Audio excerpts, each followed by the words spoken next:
Bonjour à celles et ceux qui nous écoutent, bienvenue au Maître Cube, le podcast qui parle de cubes et plus généralement du jeu de cartes Magic, l'Assemblée. Je suis Lucas, votre hôte, et aujourd'hui je suis accompagné de Tim, amateur de montagne carré vengeux engagé et coureur en ligne droite. Bonjour Tim, comment ça va ? Très bien, et toi Lucas ? Eh bien écoute, ça va bien, je te remercie. Aujourd'hui, on n'est pas là pour enfiler des perles. Non, Non. ça va direct au but. Voilà, on est là pour parler d'aggro, on est là pour parler des decks qui tapent. Ça fait un petit moment que j'aimerais faire une série d'épisodes qui parlent justement de ces macro-archétypes. J'en ai quelques-uns qui sont en cours de réalisation et évidemment, on ne peut pas commencer par autre chose que l'archétype, on va dire, le plus évident, le plus simple. Simple, c'est presque péjoratif, alors que je trouve que... C'est péjoratif, mais c'est aussi ce qui fait sa beauté, en fait. C'est vraiment la base du jeu, jouer des créatures et aller dans la tête. C'est ça, c'est la simplicité incarnée, mais ça fait plaisir. On a 20 points de vie, ces 20 points de vie, ils ont été là pour se faire enlever. Aggro, je trouve que c'est un macro-archétype qui est souvent un peu incompris. Pas parce que les gens ne comprennent pas forcément comment le jouer ou quoi que ce soit. Non, mais plus parce que c'est souvent vu comme quelque chose d'un petit peu brain dead, comme quelque chose de pas très intéressant à jouer, mais au-delà du fait que, personnellement, toi et moi on aime bien jouer aggro et on sait que c'est beaucoup plus subtil que ça, c'est surtout qu'aggro, c'est pas apparu comme ça en claquant des doigts, et ce qu'on prend aujourd'hui beaucoup pour acquis, il y a bien eu un moment où ça a été théorisé, où ça a été raisonné, parce que au tout début de Magic, des decks aggro comme nous on connaît en 2026, en fait ça n'existait pas du tout. Non. Je pense qu'on peut peut-être commencer par discuter de ce que c'est en fait la notion d'aggro dans Magic, parce que j'imagine que tout le monde comprend de manière plus ou moins on va dire inconsciente, sans l'intellectualiser, ce que c'est, mais concrètement un deck aggro ou aggro de manière générale, qu'est-ce que c'est ? Eh bien, c'est un deck qui va chercher à tuer le plus rapidement possible son adversaire sans passer par une forme de combo. C'est-à-dire qu'on va passer par des blessures de combat, donc littéralement en jouant des créatures, ou alors des dégâts directs. Voilà. Pour synthétiser le plus simplement possible, c'est ça. Et je pense que dans ta définition, avec laquelle je suis assez d'accord, ce qui est important de comprendre, c'est la notion de vitesse, beaucoup plus que la notion de petite créature, que la notion de dégâts directs. Parce qu'en fait, des archétypes aggro, il y en a plein de différents. Leur point commun, c'est toujours de dire, dans un environnement donné, le deck aggro, en fait, c'est celui qui va être le plus rapide, mais comme tu l'as dit, sans passer par une combo. C'est-à-dire qu'il y a des decks qui sont ce qu'on appelle des aggro combos. C'est souvent des aggros qui ont un niveau de synergie tellement élevé que ça revient quasiment à assembler une combo. Par exemple, pour ceux qui jouent un peu en standard actuellement, il y a la carte Les Line of Resonance qui globalement double vos sorts qui ciblent une créature. Et donc avec un sort qui booste la puissance de vos créatures, vous montez rapidement à une créature qui va attaquer pour 9. C'est un peu cette définition d'aggro combo où mettre des pump spells, des sorts qui boostent sur vos créatures, ça on sait. Quand ça finit par faire un OTK, un one turn kill, donc un kill en un seul tour, là ça devient un peu combo. Ça ne veut pas dire que le deck peut pas faire autre chose, mais c'est cette différence qui devient parfois un peu plus fine que juste il y a aggro, combo, contrôle. Non, des fois ça se mélange un petit peu, mais je pense qu'on va y revenir. En fait, ce qu'il faut vraiment prendre en compte, c'est qu'un aggro combo, en général, il va pas complètement ignorer les points de vie de l'adversaire avant de partir en combo. Lui, chaque point qu'il va pouvoir gratter va être super important. Donc on va bien faire la distinction entre des aggros très synergiques, donc ces fameux aggro combos. À partir de maintenant, on va surtout parler de synergie et moins d'aggro combo, parce qu'on ne veut pas que vous mélangiez les deux. Vraiment, dites-vous que des formats où le deck le plus rapide, c'est un deck combo, un vrai deck combo, en fait, il n'y a pas de deck aggro. C'est ça qui est important à comprendre. C'est-à-dire que ça ne sert à rien de jouer aggro si, même en allant le plus vite possible, votre adversaire, il en a juste rien à foutre de ce que vous faites et il gagne instantanément. Alors, ça dépend évidemment à quel point les combos elles sont faciles à disrupt ou quoi que ce soit, mais ce qu'il faut retenir, c'est que le concept d'aggro, c'est cette notion de vitesse. Dans un format, les decks aggro vont prendre des formes très très différentes en fonction des cartes qui sont disponibles, mais à chaque fois, l'idée, c'est de prendre l'adversaire de vitesse avant qu'il ait le temps de jouer ses cartes. Il faut le tuer le plus vite possible. C'est ça. Et si je peux rajouter un point, c'est également forcer votre adversaire à interagir avec vous pour ne pas le laisser développer son propre plan de jeu. Mais on va y revenir quand on va parler de qu'est-ce qui constitue un deck aggro.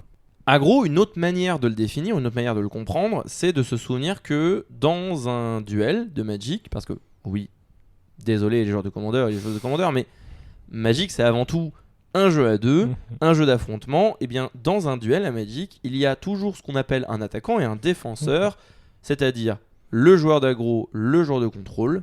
Voilà, c'est qui doit aller mettre la pression sur l'autre et c'est qui doit prendre le rôle de défenseur. Et en fait, cette notion-là, elle est extrêmement variable au sein d'une partie de Magic. Évidemment, si vous avez un deck contrôle et un deck aggro, bah, vous vous doutez bien que a priori ce sera le deck aggro qui sera l'aggro et le deck contrôle qui sera le contrôle. Mais une manière extrêmement simple de vous faire comprendre que c'est plus utile que ça, c'est qu'est-ce qui se passe s'il y a deux decks aggro qui s'affrontent? Eh bien, le deck aggro qui va être sur le play, donc qui va commencer la partie, va pouvoir déployer ses créatures en premier et donc potentiellement attaquer en premier. Ça va forcer le joueur qui est en deuxième de réagir à ce qu'il fait, parce que sinon il va laisser son adversaire s'installer et donc son board va être plus rapidement plus effrayant que le sien. Et donc le joueur qui a généralement sur la pioche, donc qui commence en deuxième, va d'abord adopter ce rôle de contrôle, c'est-à-dire de plutôt gérer le board de son adversaire avant de se déployer, là où à l'inverse, celui qui a commencé à vraiment ce rôle d'aggro, de mettre la pression sur son adversaire pour ne pas récupérer la différence de tempo entre play et draw. Évidemment, là on simplifie les choses, notamment parce que si vous avez des decks aggro différents, l'un avec du rouge, l'autre qui n'en a pas, forcément ça va venir influencer ce rôle d'aggro et de contrôle. Et au sein de toute cette diversité de decks, il y a toujours les spécificités de chaque partie où ah tiens, j'ai pioché ma carte de side qui empale l'archétype de mon adversaire, donc je peux prendre mon rôle de contrôle. Ou alors, il y a toujours quelqu'un qui va finir par rater un land à un tour, ça va le mettre derrière en tempo ou ça va le mettre derrière, et donc là, le rôle agressé-agresseur va s'inverser sur ce genre de petits effets. C'est pas uniquement dû à la texture générale des parties ou des decks. Des fois, c'est juste des faits de jeu qui changent ou qui inversent ce tempo. Et pourquoi est-ce qu'on vous parle de ça? C'est parce qu'une autre manière de définir aggro, c'est de dire que si vous jouez un deck aggro, vous partez du principe que dans le match-up, par défaut, vous serez l'agresseur. Évidemment qu'en fonction de ce qui se passe dans la partie, en fonction de qui est votre adversaire, etc., évidemment que ça peut varier, mais partir du principe que vous êtes l'agresseur, que c'est à vous d'aller poser les questions, souvent c'est l'expression qu'on utilise, on pose une question, est-ce que l'adversaire peut y répondre? Le fait de vouloir poser les questions, c'est un parti pris qui, dans le deck building, dans la manière de séquencer ses plays, dans les mains qu'on veut garder, va changer énormément de choses. Et aggro, c'est exactement ça. Votre objectif, vu que c'est de prendre de vitesse votre adversaire, ça va être de trouver comment déployer des menaces le plus vite possible, de la manière la plus efficace possible, et que ce soit à l'adversaire d'essayer de comprendre comment s'adapter à ce que vous faites, et pas l'inverse. En général, les decks aggro vont être beaucoup moins polyvalents que les decks plus contrôle ou plus lents, qui doivent justement s'adapter à la situation. Un deck aggro, si jamais ça se passe mal, il a des outs, il a des manières de s'ajuster, mais évidemment il en aura moins. Et c'est peut-être une des raisons pour lesquelles c'est des archétypes qui sont un peu plus boudés par certains types de joueurs, c'est que quand ça se passe mal, vous avez souvent l'impression que vous pouvez pas faire grand chose. C'est de tous les archétypes celui qui peut le moins revenir quand il est vraiment derrière. C'est ça, et pour rebondir sur ce qu'on disait au début où les gens ne comprennent pas forcément l'archétype d'aggro, en fait c'est qu'il y a aussi cette question de un joueur qui n'est pas forcément le plus versé dans Magic, si à un moment il se fait bourrer par un deck aggro, il va pas avoir l'impression d'avoir joué à Magic, il va avoir l'impression d'avoir été passif dans sa partie. Et c'est ça qui peut être frustrant et qui fait qu'on boude l'archétype. Mais de la même manière, un deck aggro qui s'est mal buildé, qui fonctionne pas, va aussi avoir l'impression de partir à la guerre avec une baguette de pain, de frapper sur une armure avec du pain, ça va pas fonctionner. Et donc c'est frustrant aussi. Donc dans les deux cas, il y a vraiment ce côté où les nouveaux joueurs, en tout cas, peuvent commencer à bouder cet archétype, ou des joueurs qui ne sont pas suffisamment investis vont mal regarder ça pour la frustration que certaines parties ont pu générer. Partir au combat avec une baguette de pain, c'est la version française de l'expression, j'imagine du coup belge, de la frite en mousse. Enfin, j'essaie de comprendre. D'accord. Voilà, non mais Non, mais ok. Maintenant que vous comprenez mieux ce que c'est que le principe d'aggro, regardons ensemble l'évolution d'aggro au fil du temps. Parce que aggro, comme on l'a dit, déjà, c'est très loin d'être un monolithe. C'est vraiment une stratégie, un macro-archétype qui a énormément évolué au fur et à mesure de l'évolution de ce qu'est Magic.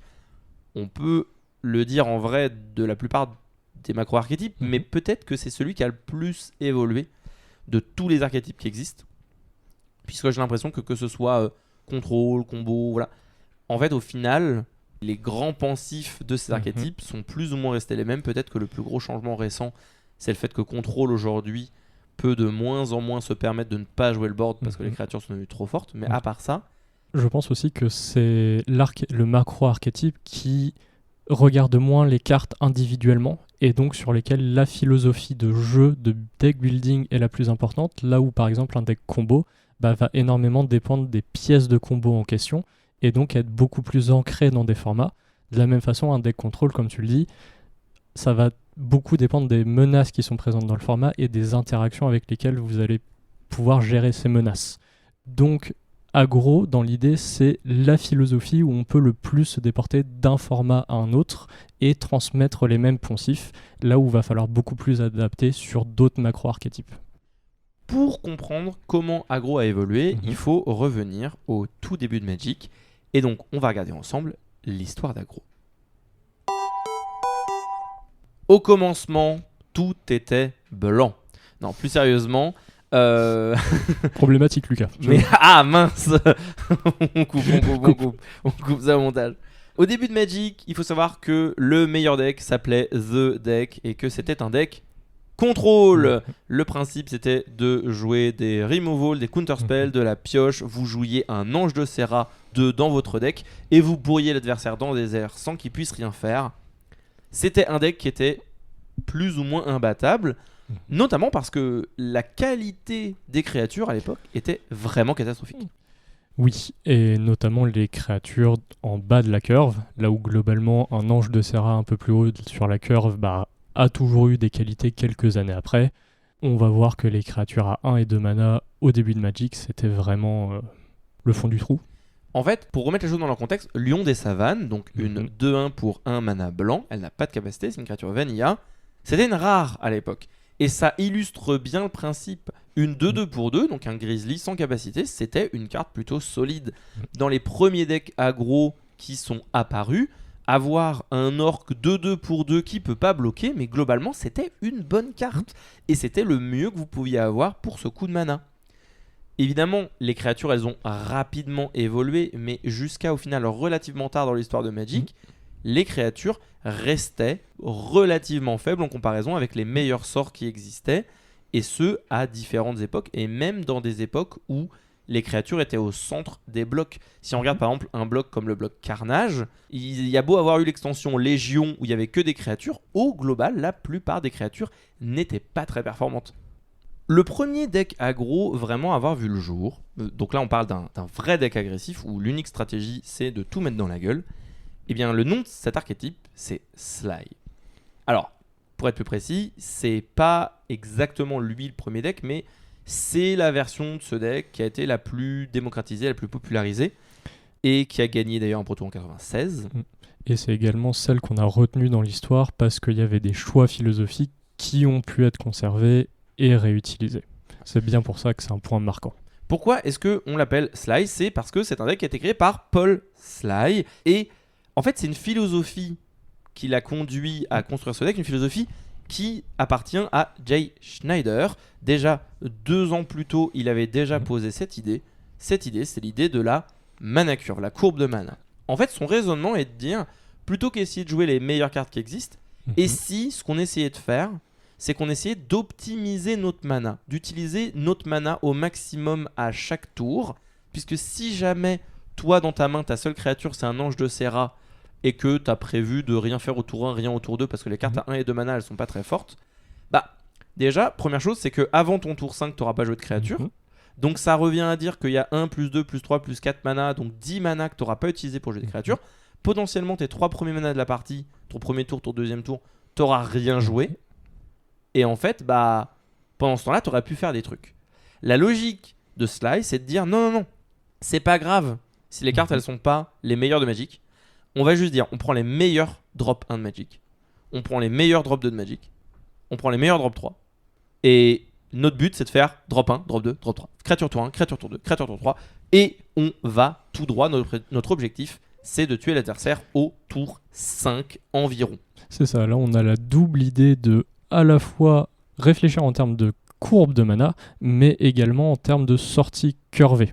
C'est-à-dire optimiser et vraiment avoir à chaque échelon de la courbe le plus de chances possible d'avoir la créature, entre guillemets, la plus efficiente. Pas forcément la meilleure au sens global, mais la plus efficiente dans la situation. Et c'est là où on se retrouve à avoir des decks qui sont remplis de créatures à 1 mana qui sont pas très bien des Mogs fanatiques. C'est pas incroyable, mais le truc c'est que quand vous commencez à ajouter tout ça dans votre deck, ça vous assure d'avoir toujours un drop 1 dans votre main de départ, ou en tout cas d'avoir très forte chance d'en avoir un. C'est aussi la question de comme on cherche à aller vite, même votre Mog fanatique ou n'importe quelle créature qui arrive au tour 1 et qui attaque, avant que votre ange de Serra il arrive en face, il aura pu attaquer 4 fois potentiellement, donc mis 4 points de dégâts. C'est une attaque d'un ange de Serra, mais on a dépensé 4 mana de moins pour le lancer. Il faut vraiment réaliser qu'à l'époque, les decks étaient très passifs. Donc pouvoir dire je vais jouer une créature au premier tour, je vais jouer une créature au deuxième tour, il allait se passer un grand moment avant qu'elle se fasse bloquer. Et votre Mog fanatique, s'il prend son counter spell ou son sort sous Plowshares, vraiment vous en avez rien à foutre. Donc quand on remet les choses dans ce contexte-là, on comprend pourquoi c'est un deck et une stratégie qui a rencontré des succès. C'était évidemment des decks mono-rouge, où l'idée c'était de terminer la partie avec des blasts, donc justement ces cartes qui font des dégâts directs soit sur le joueur, soit sur les créatures. Pourquoi c'était intéressant ? Déjà premièrement, c'est si jamais vous pouvez plus passer, ça permet de mettre les points à distance, mais ça permet aussi de retirer les bloqueurs. Oui. La polyvalence de ces cartes-là, elle permettait justement de pouvoir passer les boards qui commençaient à s'enliser en disant je vais te laisser bloquer mon Mog fanatique avec ton ange de Serra, et maintenant que tu l'as bloqué, je lui rajoute une Lightning Bolt, et hop, ton ange de Serra, il est mort. C'est ça, il y a la double question de jouer mono rouge ou ajouter une autre couleur. Par exemple, on pourrait prendre du noir et rajouter des terreurs pour passer les bloquants, mais déjà, question de base de mana, ça pose le problème, mais aussi, il y a la double efficacité des blasts qui peuvent soit être des dégâts directs, soit des anti-créatures, et aussi la place dans leur mana courbe, où quand tu as accès à Lightning Bolt qui peut gérer un bloqueur qui est arrivé potentiellement tour 2 ou tour 3, avec techniquement un de vos drop à 1, vous êtes plus efficace en termes de tempo. Et donc c'est aussi l'intérêt des blasts qui souvent sont plus efficaces que des removals d'autres couleurs, à l'exception de Sword to Plowshare. Mais le rouge donnait aussi accès, et donne encore aujourd'hui accès, à de la destruction de terrain qui permettait de ralentir l'adversaire, puisqu'encore une fois, comme on l'a dit, les parties, elles se jouaient justement tardivement et qu'on avait vraiment besoin de lander à chaque tour. En fait, quand vous réalisez que vous jouiez des tomes de Jalumdae pour justement pouvoir piocher ou loot votre main et que vous dépensiez potentiellement 8 mana juste pour pouvoir faire un petit peu de card selection, de card advantage, là vous réalisez bien que on est dans un monde complètement différent et où là ces 8 mana vous avez absolument pas le loisir de les dépenser alors que votre adversaire il menace de vous retirer encore des points de vie le tour d'après. Cet archétype là, aujourd'hui il porte un autre nom, on parle de Red Deck Wins, voilà, le deck rouge qui gagne. Et c'est vrai que c'est un archétype qui a survécu encore aujourd'hui, mono rouge aggro, mais en fait c'est plus ou moins le premier deck qui s'est dit mais de toute façon c'est pas grave parce que tu seras mort avant d'avoir eu le temps de jouer tes cartes à toi. C'est ça, il y a vraiment la philosophie de privilégier la consistance de la courbe de mana aux dépens de la qualité intrinsèque de vos cartes. Dans un deck aggro, vous allez quasiment toujours préférer une 2-1 pour 1 à, je sais pas, un Deathrite Shaman qui pourtant est une carte incroyable, mais qui juste n'est pas dans votre plan de jeu. L'autre grand archétype aggro, c'est peut-être même celui auquel les gens y pensent en premier, parfois même avant Red Deck Wins, c'est Winnie White. Voilà, c'est le deck aggro, mono blanc, qui joue plein de petites créatures. Et en gros, la différence avec Red Deck Wins, c'est que, donc déjà premièrement, d'un point de vue de la color pie, en général, blanc a des meilleures stats pour le même coup de mana, donc les créatures sont un petit peu meilleures. Pour moi, le meilleur exemple où c'est pas vraiment que ça a des meilleures stats, mais ça illustre la différence entre blanc et rouge. Blanc, dès Alpha, a eu Lion des Savanes qui était une 2-1 pour 1. Rouge, la première fois qu'il a eu une 2-1 pour 1, ça s'appelait Bébé Chacal, et quand Bébé Chacal il prend des dégâts, ça vous en colle autant dans la gueule. c'est vraiment une très très mauvaise carte en comparaison. Mais Mono Rouge était très content de jouer ça parce que une 2-1 pour 1 c'est vachement solide. Winnie White, il n'a pas besoin d'avoir des cartes qui ont des gros défauts parce que justement il a une meilleure carte quality sur les créatures. Donc ça donne quelque chose de plus stable au niveau de ce que tu poses sur le board. En échange de ça, t'as pas le droit d'avoir des blasts, mais tu as plein de manières de te protéger des sorts de destruction, les removal et les Vras. Et ça c'est vraiment l'identité de blanc. C'est de dire, je vais jouer des créatures, je vais t'empêcher de me les détruire, et éventuellement à la fin, je fais un petit Armageddon, plus personne n'a de terrain, la partie est pliée. C'est ça, même dans l'évolution de ces deux archétypes, on le voit sur cette différence où vraiment Mono Rouge a continué de garder des créatures qui n'en avaient rien à faire de leurs défauts, donc comme pour le bébé chacal, où on s'en moque de prendre des dégâts, on s'en moque que notre créature puisse pas bloquer. Là où Mono Blanc a eu beaucoup plus besoin d'évoluer vers presque, comme ce que tu dis, une ambivalence avec de la stacks, légèrement disrupter ton adversaire pour pouvoir te donner le tour de plus qui te permet de mettre les derniers points, mais parce que tu avais besoin de ce tour, parce que tu n'avais pas ta 2-2 célérité, parce que tes créatures ont vigilance par exemple plutôt que célérité. C'est toute cette petite différence. Au global, il y a eu deux archétypes Winnie White un petit peu historiquement qui ont installé le deck comme un standard à venir. Et on a donc à la fois à l'époque de Mercadia, il y a eu le premier deck rebelle qui était globalement assez inarrêtable avec des créatures qui vont tutor d'autres créatures. Et du coup, c'était très difficile de tomber à court de ressources. Ça permettait d'avoir des créatures incontrables aussi. Donc dès lors qu'il y avait un rebelle qui passait, ça devenait vraiment compliqué. Et un autre deck, évidemment, c'était celui qu'il y a eu à l'époque de Tempête, avec ces fameuses créatures qui avaient la distorsion. Et la présence de Cataclysme à cette époque en standard, justement, avait le même effet qu'Armageddon, c'est-à-dire vous mettez des créatures pour mettre la pression. En plus, avec la distorsion, elles sont imbloquables virtuellement. Derrière, vous faites un Cataclysme et votre adversaire, il n'a plus de mana, il peut plus gérer ce que vous faites, et donc vous allez le finir comme ça avant qu'il puisse riposter.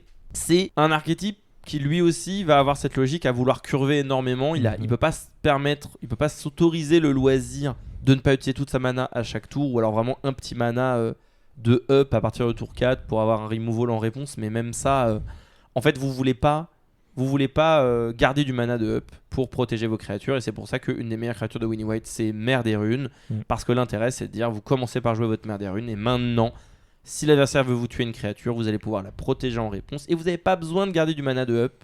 En fait, votre protection, elle est déjà sur le board, elle est déjà disponible.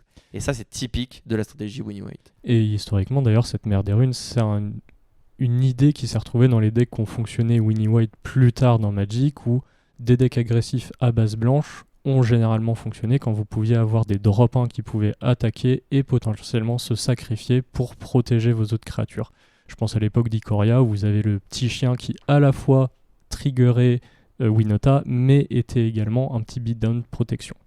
Et si on regarde dans les éditions les plus anciennes, Benevolent Bodyguard qui effectivement donnait la protection, la couleur de votre choix. C'est une approche complètement différente d'aggro dans le sens où votre carte quality est meilleure et vous n'allez pas pouvoir mettre des points à distance, mais par contre le grand pensif est le même, c'est-à-dire vous voulez prendre le board rapidement et mettre des points en passant par la phase d'attaque. Vous n'avez pas envie d'attendre le tour 6, le tour 7, votre objectif c'est de tuer l'adversaire le plus vite possible.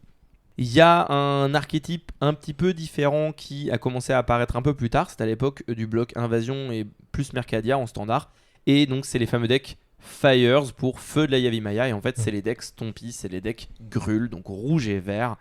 Et là l'idée c'était de se dire on va se servir de la puissance de vert qui va avoir et des petites créatures qui font du mana et des créatures avec des stats un peu plus grosses pour justement venir prendre le board plus rapidement et de manière un peu plus explosive.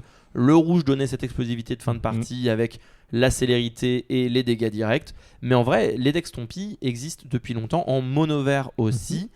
Je me souviens de l'époque de Terrus où il y a même un deck Stompy Dévotion Vert.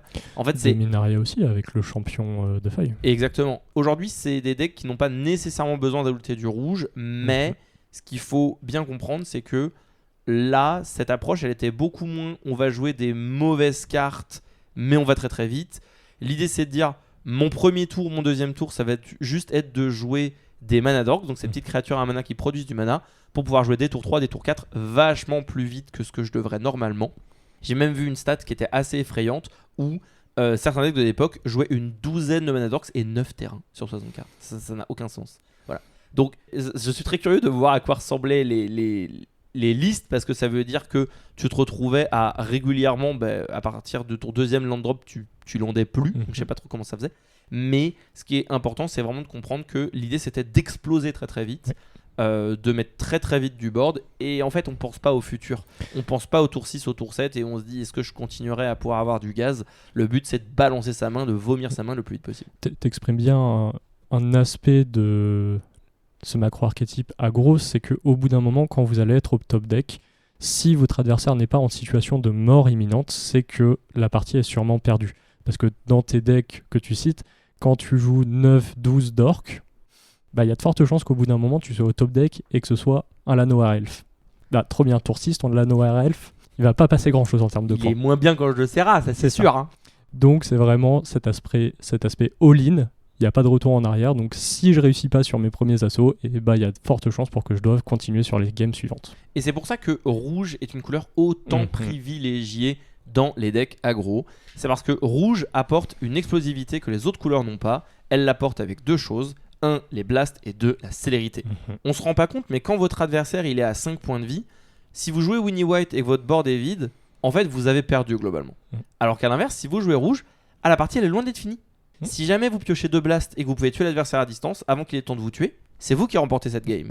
De la même manière, si votre adversaire ose ne pas laisser de bloqueur et que là, paf, vous piochez votre Hellrider, et vous lui mettez 4 pions sans qu'il puisse rien faire, et tour d'après, s'il a pas tué le Rider, il reprend 1, il est mort. Donc, il y a vraiment cette notion dans le rouge de pouvoir forcer l'adversaire à rester sur la défensive alors qu'il est censé avoir stabilisé. Et c'est pour ça que c'est une couleur autant appréciée de ces decks-là. Typiquement, les problèmes qu'on a énoncés sont extrêmement manifestes dans Mono vs Stompy et le sont beaucoup moins dans Rouge vs Stompy. Et ça me permet également de faire le parallèle avec... On a dit que l'archétype aggro, c'est la manière de construire le deck, mais qu'il y a aussi le rôle d'agresseur au sein de la partie. Et généralement, avec le rouge, en fait, ça permet de fausser la définition de qui est l'agresseur ou non. Parce que généralement, un match-up aggro contre plus ou moins contrôle, c'est le joueur agressif va déployer ses petites créatures, le joueur en face va chercher à les gérer, et c'est ce que tu dis, il y a un moment où il va réussir potentiellement à stabiliser le board, c'est-à-dire que les créatures ne pourront plus passer de points, et c'est à ce moment où normalement doit y avoir un renversement des rôles. Le joueur qui a stabilisé doit maintenant clôturer la partie en sa faveur et donc attaquer. Mais c'est là où on peut également fausser.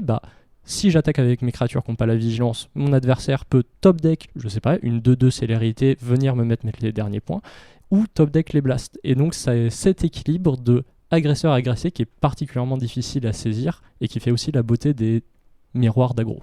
Et c'est comme ça que vous pouvez retrouver à techniquement avoir gagné cette partie, de l'avoir stabilisée, mais vous allez la perdre parce que vous allez pas vouloir prendre assez de risques ou parce que vous allez prendre trop de risques.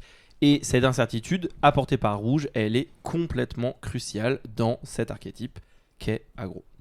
Il y a évidemment d'autres archétypes agressifs qui sont nés au fil du temps. Dans ceux que j'avais notés, on peut notamment citer un archétype, alors c'est celui qui est arrivé le plus tardivement de tous ceux dont on a parlé, mais c'est juste qu'aujourd'hui, c'est tellement devenu un archétype, ultra connu, que c'est surprenant en fait qu'il soit arrivé aussi tard. Et c'est l'archétype aristocrate. En fait, en 2012, à l'époque du standard, c'est pas du tout ça les archétypes qui sont attendus. Et il y a justement un deck mardu en l'occurrence, donc blanc, noir, rouge, qui arrive et qui utilise donc deux cartes qui sont Aristocrate du Cartel et Aristocrate Falkenrath, qui sont des créatures qui peuvent vous permettre de sacrifier d'autres créatures pour, dans le cas d'Aristocrate du Cartel, gagner la protection, et dans le cas de Aristocrate Falkenrath, de devenir indestructible. Et en fait, le cumul de ces deux cartes avec un early game plutôt explosif avec des créatures très rapides et toutes petites, mais qui grossissent, comme par exemple Champion de la Paroisse, et bien en fait ça faisait des decks qui avaient un late game très très difficile à disrupt. Vous vous retrouviez à avoir des bêtes évasives, soit parce qu'elles étaient imbloquables, soit parce qu'elles avaient le vol, et qui résistaient au removal qui était joué. Et aujourd'hui on utilise le terme aristocrate pour définir tous les decks qui utilisent des sacrifices de créatures pour générer de la value, plutôt en général dans une optique agressive, mais en vrai aujourd'hui il y a des decks aristocrates beaucoup plus contrôle.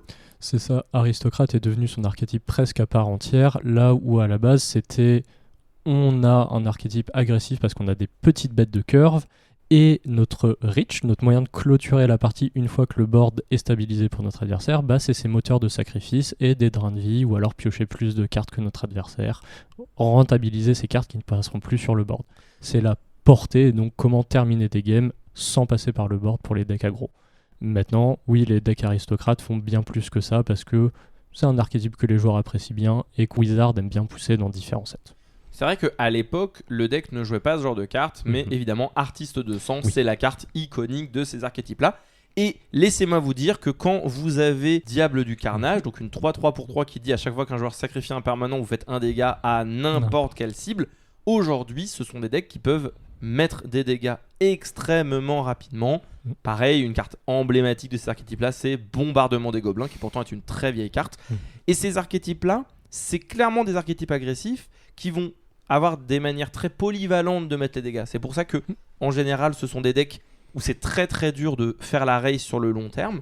C'est que oui, sur les 3 premiers tours, ils vont mettre moins de dégâts, mais leur capacité à pouvoir mettre beaucoup de dégâts au tour 5 et au tour 6, alors que pour autant vous aviez mis des bloqueurs, vous aviez essayé de vous défendre, c'est ça qui fait leur force. C'est des decks agressifs très résilients, et en général ils jouent toujours du rouge et du noir.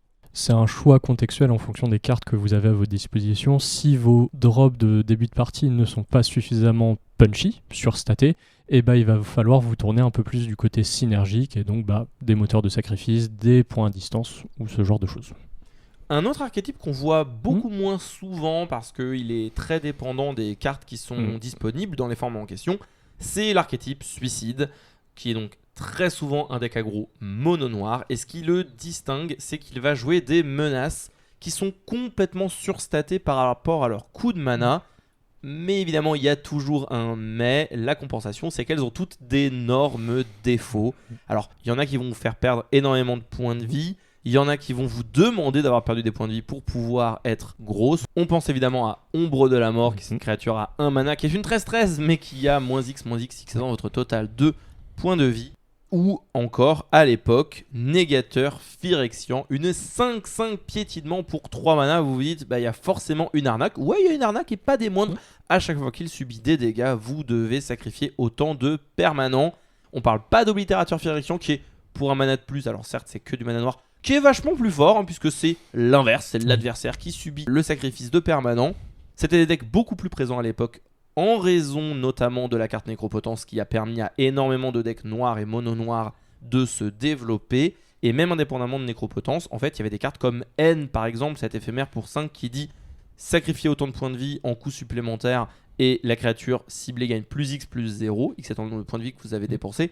En fait, des cartes comme ça permettaient des plays ultra explosives. Vous pouviez one-shot votre adversaire, typiquement votre Négateur Phyrexian. Si jamais votre adversaire il dit je le bloque, mais vous dites je m'en bats les couilles, je sacrifie 19 points de vie, je donne +19 +0 à mon Négateur Phyrexian. Alors oui, je vais sacrifier tout mon board et j'ai plus de points de vie, mais t'es mort donc je m'en fous.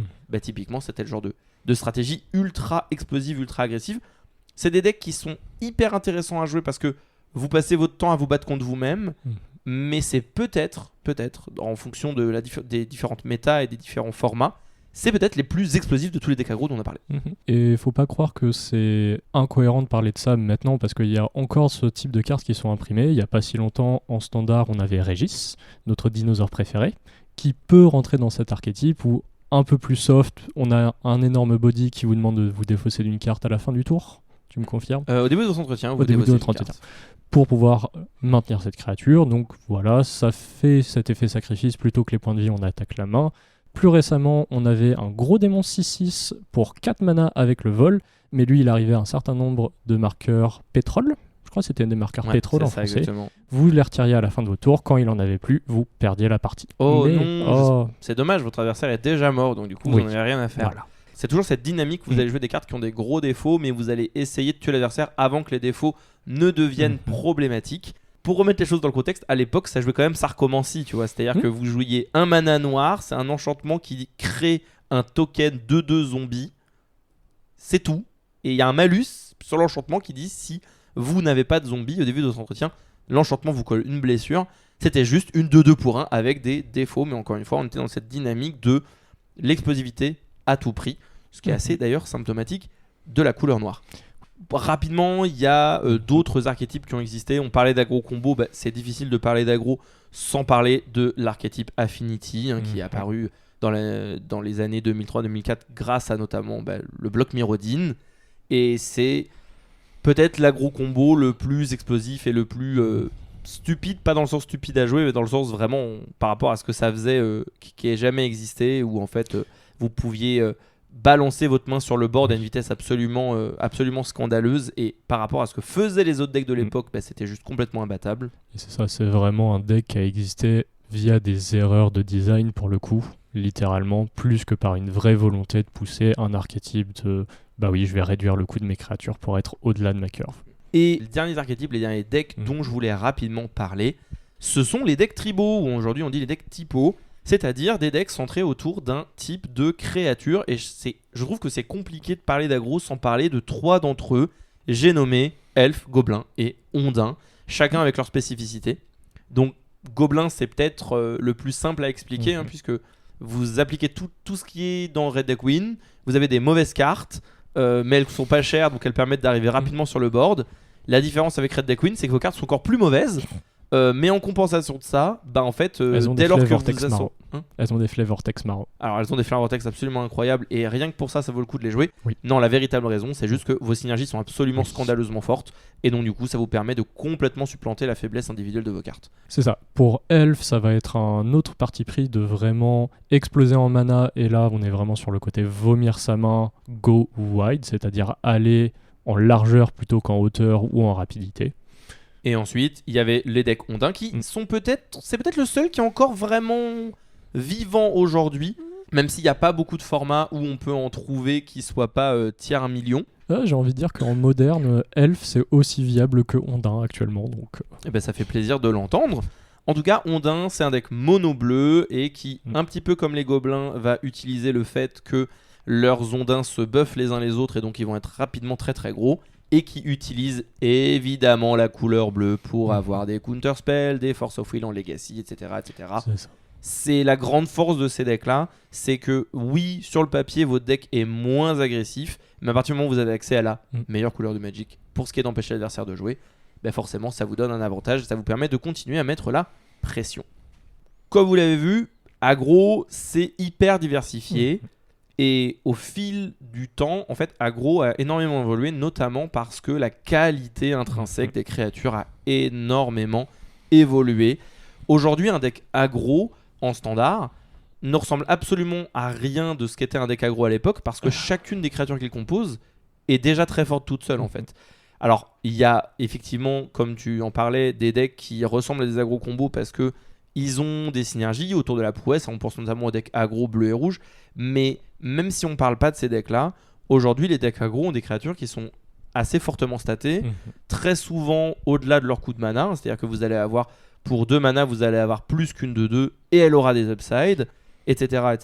Et tout ça, ce que ça a fait, c'est que, paradoxalement, les blasts, eux, sont devenus moins forts, mais comme vos créatures mettent les dégâts beaucoup plus vite, c'est vraiment pas gênant. C'est ce qui fait qu'il y a des formats où les decks aggro sont pas nécessairement rouges, mais bon, on a vu récemment au standard, il y a eu pas mal de bans. Oui, il y a eu des cartes un petit peu abusées pour l'archétype aggro, mais oui, je reconnais que les blasts sont de moins en moins forts, parce que globalement, ils ont commencé avec le plus fort en termes d'histoire de Magic, Foudre. Non, il y en a eu un meilleur après, qui s'appelait Prix du Progrès. Ça enlève pas les bloqueurs, mais ça tue mieux l'adversaire. D'accord, ça tue mieux les adversaires, mais c'est moins polyvalent. Oui. Donc c'est moins bien. Non, mais globalement, effectivement, Foudre, c'est le meilleur blast qui ait jamais été édité dans l'histoire de Magic. Je pense qu'ils ne feront jamais mieux. Je souhaite qu'ils ne fassent jamais mieux. Mais c'est une carte incroyable. Oui, depuis, en fait, les blasts juste sont de moins en moins forts. Enfin, pas de manière linéaire, mais jamais ça a atteint ce niveau-là. C'est ça.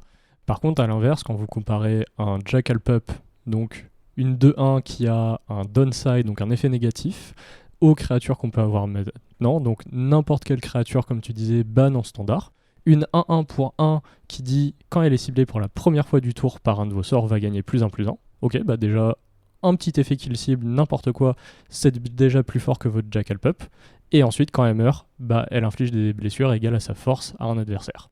Donc vous voyez bien la différence de... D'abord on a un downside, maintenant on a juste des créatures qui sont flat, c'est-à-dire au bas du bas, on regarde juste ce qui est écrit sur la carte, meilleur. Et c'est sans parler des Ragavan dans d'autres formats dégénérés. Oui, évidemment, maintenant, quand on parle d'une 2-1 pour un mana rouge, Oui. effectivement, on envisage qu'elle ait 4 mots-clés, qu'elle fasse du card advantage, du mana advantage, et qu'elle ait un moyen de dodge les removal. Bon, heureusement, toutes les créatures n'ont pas ça, mais c'est assez représentatif de ce que Magic est en train de devenir, et donc forcément, aggro, aujourd'hui, peut se permettre d'avoir des créatures bien meilleures pour prendre le board beaucoup plus rapidement. Le souci, c'est que du coup, vos adversaires qui jouent pas aggro, eux aussi, leurs créatures, elles sont bien meilleures. Donc, c'est très loin d'être une autoroute pour aggro dans tous les formats. C'est juste qu'en standard, aggro, c'est très fort, quoi. Aggro, c'est très fort, mais c'est surtout très fort en standard parce que ça a de la résilience et de l'adaptabilité. Dans le sens où, oui, il y a eu une succession de bans en standard, mais actuellement, le représentant d'aggro en standard, c'est IZ Prouesse. IZ Prouesse qui, à cause du talent du chasseur-rage, qui est une 1-1 prouesse loutre token, mais qui a un effet kicker à 4 mana et un effet kicker à 6 mana, est absolument absurde. Oui, c'est-à-dire que ça te donne du late game, alors que C'est normalement, effectivement, aggro n'est pas censé avoir beaucoup de late game, vous êtes censé avoir plus de mains quand vous arrivez au tour 5. Bon, comme on l'a dit, vous avez vu, aggro c'est super diversifié. Maintenant, ce qui va nous intéresser, c'est, maintenant qu'on sait à quoi ça ressemble aggro en format construit, à quoi ça ressemble aggro en cube. Parce qu'après tout, on est là pour ça. Je crois. Aggro en cube, comment est-ce qu'on peut faire pour faire ça? Vous créez votre petit cube dans votre coin, vous êtes à votre bureau, vous rentrez vos cartes sur Cube Cobra et vous aimeriez bien avoir un deck aggro viable, mais comment faire, me direz-vous? Et c'est de partir de l'identité de votre cube, donc c'est-à-dire ce qui vous a poussé à monter ce cube à la base, et de voir quelle stratégie, quelle forme d'aggro plus particulièrement peut rentrer dedans. Je prends un exemple tout à fait au hasard, vous montez un cube artefact. Shocking. Quel archétype aggro vous allez pouvoir rentrer dedans? On en a vu, soit affinité, soit Equipment Matter, donc des petites créatures qui vont se synergiser avec les équipements. Il faudrait vraiment être super malin pour penser à ces archétypes. Wow. Oui, un génie. Effectivement, déjà, votre cube a de l'importance, c'est-à-dire que vous n'allez pas choisir n'importe quel archétype en fonction de ce que vous avez dans votre cube. Il y en a qui vont davantage cross-polliniser ou qui vont davantage être dans votre thème. Maintenant, je crois que la chose la plus importante de mon point de vue, ça va être de comprendre quelle est la vitesse de votre format. Et ça va se regarder principalement avec deux choses. Ça va être l'efficacité de vos créatures et la courbe de mana de vos créatures, c'est-à-dire à quel point vous avez des petites créatures, quand est-ce qu'elles arrivent dans la partie, est-ce qu'elles arrivent au tour 1, au tour 2 ou au tour 3, à quel point est-ce qu'elles sont tendance à tuer rapidement, c'est-à-dire vous pouvez essayer de vous poser la question, si mon adversaire il n'interagit pas avec moi et il ne met pas de bloqueur, en combien de tours est-ce que je lui enlève un point de vie? Déjà ça vous donnera un petit peu une idée, est-ce que c'est au tour 4, est-ce que c'est au tour 5, est-ce que c'est au tour 6? Si c'est au tour 3 vous êtes vraiment très très méchant. Et du coup, l'autre élément qui pour moi est forcément lié, et je pense que énormément de personnes n'y pensent pas, mais c'est l'efficacité de vos removals en fait. C'est-à-dire que si jamais vous avez des créatures qui sont plutôt menaçantes, pour pas très cher, mais que l'efficacité de vos removals, elle est complètement incroyable, et que dans votre cube vous avez une dizaine de races, je pense pas qu'aggro ça va être super viable. De la même manière, si vous avez toute la suite des meilleurs removals à 1, donc Foudre, Sword to Plowshare, peut-être même un Path to Exile, et ensuite toutes les itérations noires, que ce soit des Fatal Push ou des Maddening X plus récemment, ce genre de choses, ça va potentiellement diminuer la force de vos archétypes aggro parce que la vélocité de vos créatures ne sera pas compensée par le manque de vélocité des removals adverses. L'idée c'est que si votre créature coûte 1 mana, ça va être une menace à 1 mana et que votre adversaire doit mettre 2 mana pour la gérer, vous avez gagné en fait dans la course, plus ou moins. Alors que si vous faites du 1 pour 1, que ce soit en termes de cartes et de mana, votre adversaire va quand même pouvoir se développer plus facilement à côté. Ou à minima, il va réussir à tenir le rythme. Et au moment où vous allez arriver au tour 4 ou au tour 5, vous allez à nouveau faire une carte pour une carte. Sauf que c'est le moment où lui va jouer une carte qui va manger la vôtre et rester sur le champ de bataille. Et c'est là que vous perdez la partie. Pour moi, un format où le problème dont tu parles est très visible, c'est le Duel Commander. Un format que tu connais pas trop mal. Et où actuellement la diversité des decks aggro purs et durs, au final, est assez réduite pour une raison très simple. C'est que la vélocité des removals dans le format est absolument extraordinaire. on est dans un format où jouer une Vrasse à 4 mana, c'est compliqué. Mhm. Il n'y a pas beaucoup de créatures qui sont suffisamment rapides pour esquiver les balles quand les removals coûtent 1 mana et les Vrasses coûtent 3. Et que globalement, en parallèle de ça, tu as accès à toutes les horreurs que aggro va détester, donc des créatures surstatées à des étages de la curve auxquels ils ne devraient pas être, des cartes qui peuvent t'empaler sans avoir forcément des moyens d'interagir. Enfin, si tu n'y es pas préparé à un Ensnaring Bridge, aggro il va tirer la tronche. C'est ce genre de carte où, enfin c'est ce type de format où aggro va avoir du mal à s'exprimer, sauf en étant lui-même rempli d'abominations, de design, ce qui lui permet de se battre à plus ou moins à armes égales. De la même manière, si jamais vous voulez que aggro soit un archétype viable dans notre cube, je vous conseille d'éviter de le remplir de Tumulugoyf et autres joyeusetés qui sont des 5-6 pour 3 avec lien de vie. Votre adversaire pourra pas battre ça, c'est juste impossible. N'oubliez pas que vos decks aggro, ils vont vouloir passer au sol en général avec des petites bêtes. Encore une fois, on insiste sur ce qu'on a dit juste avant.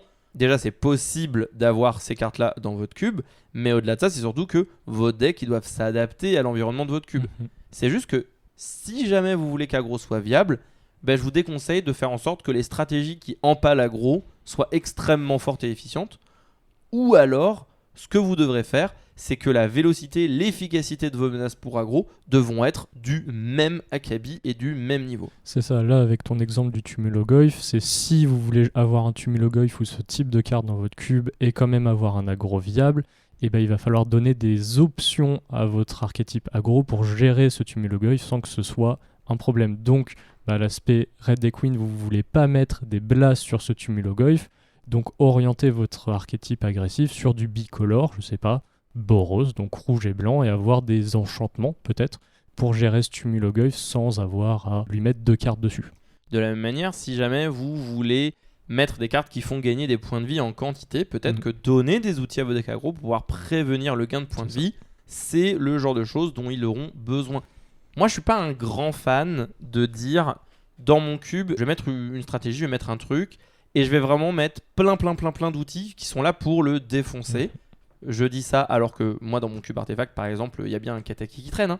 Mais ce que je veux dire par là, c'est que, par exemple, moi, j'aime pas les cubes qui disent il y a un archétype réanimator, mais il y a de la gestion de cimetière absolument sous chaque gravier.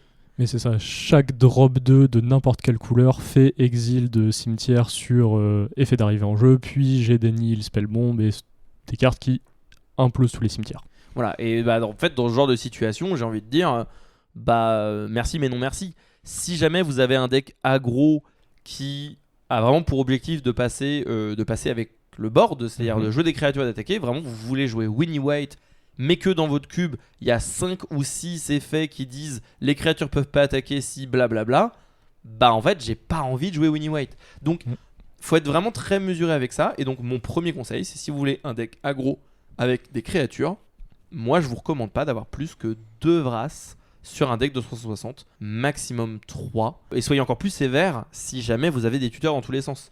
Je sais qu'actuellement, dans mon Simple Cube, il y a 3 Vrasses, dont une bicolore. Et je sais que c'est un grand maximum. Moi, je me permets de faire ça uniquement parce que, justement, il n'y a aucun moyen d'aller chercher dans son deck. Donc, quand il y en a 3, il n'y en a vraiment que 3. Et du coup, en plus, tu n'es même pas sûr de toutes les avoir dans ton deck, quoi. Et c'est également un format où la qualité globale des cartes est pas extrêmement élevée et où donc ça peut faire la part belle à aggro de manière générale. L'autre truc que je vous recommande, c'est de ne pas lésiner sur la quantité de créatures à un petit coup de mana dans les couleurs, évidemment, qui concernent vos archétypes aggro. Ouais, là-dessus, si je peux rebondir, c'est ça. Quand on construit en draft, en tout cas quand vous cubez, c'est de penser à votre courbe de mana. Et donc, ce que dit Lucas sur la densité des cartes, c'est beaucoup plus important que la qualité de vos drop 1, drop 2. La récurrence et la stabilité de votre courbe de mana sera plus importante au global, sur un grand échantillon, que la qualité intrinsèque. C'est mieux d'avoir 2 Jackalpup qu'un Ragavan. Je sais pas si c'est vrai, mais c'est... Non, je pense qu'en vrai, c'est une très très bonne manière de le dire, et ce sera régulièrement vrai. Évidemment, si on vous dit vous préférez 10 Ragavan ou 11 Jackalpup, là peut-être que je vais prendre les 10 Ragavan. Mais en fait, vous préférez avoir davantage de menaces efficaces qu'une menace excellente et rien à côté pour la soutenir. En plus, faut vraiment pas oublier que dans le contexte d'un cube, donc d'un environnement de draft, plus vos menaces elles vont être bonnes, plus elles sont susceptibles d'intéresser d'autres decks. Ragavan, c'est un très bon exemple. Si vous avez un Ragavan dans votre cube, bah vous l'aimeriez bien dans votre deck Boros aggro, c'est vrai. Mais peut-être qu'il va aussi intéresser d'autres decks qui ne jouent pas complètement aggro, mais où une menace à 1 mana qui est efficace, qui génère des trésors, peut-être que c'est ça qu'ils veulent, et qu'elle sera très bien dans leur deck. Et cet argument, il est aussi vrai pour les créatures que pour les blasts, ou en tout cas la Reach. Lightning Bolt, bah ça va être pris par potentiellement n'importe quel archétype qui joue du rouge, pas seulement aggro.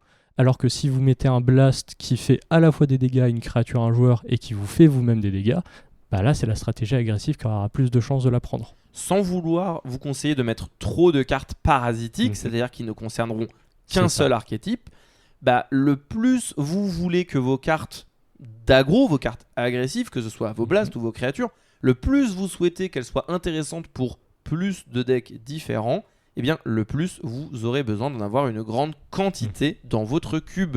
Encore une fois, pour reprendre l'exemple des 2 Jackal Pup, le problème c'est que oui, vous préférez dans votre deck avoir 2 Jackal Pup qu'un Ragavan. La réalité, c'est que si dans votre cube ce que vous avez c'est des Ragavan, ben j'espère que vous n'en avez pas un, non pas 2, mais bien 5, parce que la possibilité qu'il y en ait 2 qui arrivent jusqu'à votre joueur d'aggro, ben elle n'est pas si élevée.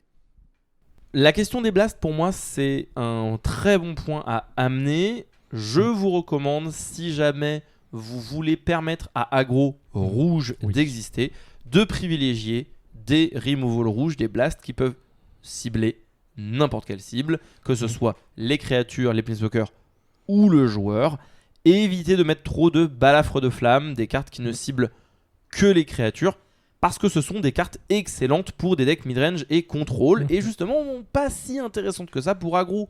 Vous n'avez pas envie d'avoir plein de balafres de flammes dans votre deck, parce que si jamais votre adversaire il a 2 points de vie, que tout ce que vous voulez c'est piocher un choc, et que là vous piochez votre balafre, bah, elle vous sert absolument à rien, et c'est vraiment horrible. Vous préférez, encore une fois pour reprendre ton exemple, vous préférez 2 chocs qu'une balafre de flamme, alors que pour autant, bah, pour tuer des créatures c'est quand même vachement moins efficace. C'est ça. Et encore une fois, c'est à prendre avec un grain de sel, où c'est dépendant de vos cubes. Si toutes vos créatures dans votre cube ont moins de 4 de puissance, bah peut-être que balafre de flamme, ça intéressera n'importe quel joueur d'aggro aussi. Mais c'est contextuel. En fait, ça intéressera plus ou moins toujours un joueur d'aggro, c'est juste que ça intéresse un peu moins aggro, et ça peut intéresser très fortement des decks qui ne sont pas aggro. Et c'est vraiment pour parler des as-fans en fait que je dis ça, c'est-à-dire que n'oubliez pas que vos cartes, moins elles sont parasitiques, le plus elles cross-pollinisent, bah, le plus c'est cool pour votre cube, pour la diversité de draft, mais le moins elles ont une présence, on va dire, intense pour vos joueurs d'aggro, parce que il y a moins de chances qu'ils la voient passer devant eux, puisqu'elle intéresse plus de gens. L'avantage de ces petites créatures rouges agressives, c'est qu'en général, elles intéressent pas grand monde. Donc c'est bien d'en avoir une densité suffisante. Ce qui est cool, c'est qu'en général, votre joueur il va pouvoir en voir une certaine quantité. Mais n'oubliez pas que déjà, il peut y avoir plusieurs personnes qui draftent aggro, donc il en faut suffisamment pour ces personnes-là. Mais en plus de ça, bah, parfois, vous allez faire des choix différents. Et notamment, peut-être que vous allez choisir de prendre des lands bicolores pour pouvoir curver vos menaces. Ouais, ça c'est un autre argument que j'avais sur comment drafter, à la fois comment construire votre cube, c'est déjà soyez clair avec vos fans d'aggro. C'est-à-dire que si votre cube ne tolère pas un archétype aggro, bah, explicitez-le. Globalement, j'en reviens à ma métaphore de la baguette. Si vous avez un joueur d'aggro qui va essayer de le forcer, mais que votre cube n'est pas prévu pour ça, bah, laissez pas votre pauvre joueur beat down quelqu'un avec une 1-1. Ce sera pas un plaisir pour personne. Et de la même manière, c'est aussi sur comment drafter aggro, il faut être clair sur vos signaux. C'est-à-dire que certains archétypes ou macro-archétypes permettent d'être plusieurs dessus. Combo, si vous avez vos pièces, bah, le reste potentiel de votre deck vous permettra d'assembler peut-être un deck plutôt médiocre, même si vous étiez 2 dessus. Là où aggro, si vous prenez vraiment la densité des cartes, bah, ça peut être beaucoup plus compliqué. Et donc c'est aussi, quand vous annoncez votre cube, est-ce que c'est possible d'avoir plusieurs joueurs d'aggro sur la même pod en draftant l'intégralité de votre cube, ou est-ce qu'une personne, ça donnera un deck correct, 2 personnes, ça donnera 2 decks très faibles. C'est pour ça que moi, je trouve ça toujours intéressant d'avoir plus que 2 couleurs qui peuvent concerner aggro, parce que ça peut permettre de pouvoir légèrement pivoter si on pense qu'une couleur est un petit peu fermée. C'est pas quelque chose que vous êtes obligé de faire, mais comme moi j'aime bien aggro de manière générale, j'aime bien qu'il y ait de la diversité dans comment jouer et comment drafter aggro. J'aime bien faire qu'il y ait plusieurs couleurs qui soutiennent ce macro-archétype. Si vous considérez que c'est pas quelque chose que vous trouvez extrêmement fun, mais que vous pensez que c'est important pour l'équilibre du format et que vous savez que vous avez votre petit cousin qui de toute façon la seule chose qu'il aime c'est drafter un Boros Reckoner et un charme de Boros pour brûler l'adversaire, bah du coup oui, faites en sorte d'avoir un archétype agressif et c'est pas grave si on n'en a pas plusieurs qui sont draftables, mais la majorité de vos joueurs vont pas forcément conscientiser à quel point c'est facile ou pas facile de pouvoir drafter quelque chose avant de l'avoir expérimenté. Oui, si jamais vous pensez que vous n'avez pas de quoi soutenir plusieurs joueurs d'aggro, ça peut être quelque chose que vous transmettez à vos joueurs au moment du briefing. Maintenant, moi je trouve que ça a souvent peu d'impact. C'est pas que je recommande pas de le faire, c'est plus que je préfère que le format soit plutôt garant de lui-même plutôt qu'on ait besoin de trop briefer les gens à la table parce qu'en plus la moitié d'entre eux ils vous écoutent pas donc. Oui, mais ça c'est un problème de politesse, pas de... On parlait des terrains, mais pour moi, la mana base, elle est super importante quand vous parlez aggro, et notamment si vous voulez permettre des decks aggro à plusieurs couleurs. Souvent, dans les cubes dans lesquels on a des archétypes Boros aggro, en fait, ce qui se passe, c'est qu'il y a souvent deux decks qui sont très facilement draftables, s'il y a les bonnes densités de cartes évidemment. C'est mono blanc, Winnie White aggro, et mono rouge, Red Deck Win aggro. Et c'est important parce que la raison pour laquelle ces decks sont aussi facilement draftables, c'est pour deux choses. La première raison, c'est ce qu'on disait sur les cartes un peu parasitiques. Ce sont des cartes qui sont difficilement viables autrement que dans une stratégie agressive. Donc, si jamais vous n'êtes pas trop nombreux à jouer aggro à la table, vous avez une forte chance de voir revenir ces cartes, de les voir wheel, et donc d'avoir la densité nécessaire pour jouer votre deck avec une seule couleur. La deuxième raison, c'est la mana base. Et oui, car comme on l'a dit, aggro, ça cherche à aller vite, donc vous ne pouvez pas vous permettre d'avoir des landes engagées. Et notamment, la meilleure manière d'avoir des landes non engagées, enfin qui arrivent dégagées du coup, c'est d'utiliser des terrains de base et donc de passer sur du monocolore. Mais si vous êtes sur du bicolore, vous allez devoir avoir des terrains vachement efficaces. Vous voulez une très grande quantité de sources de mana bicolore et vous voulez toutes, si possible, qu'elles arrivent engagées.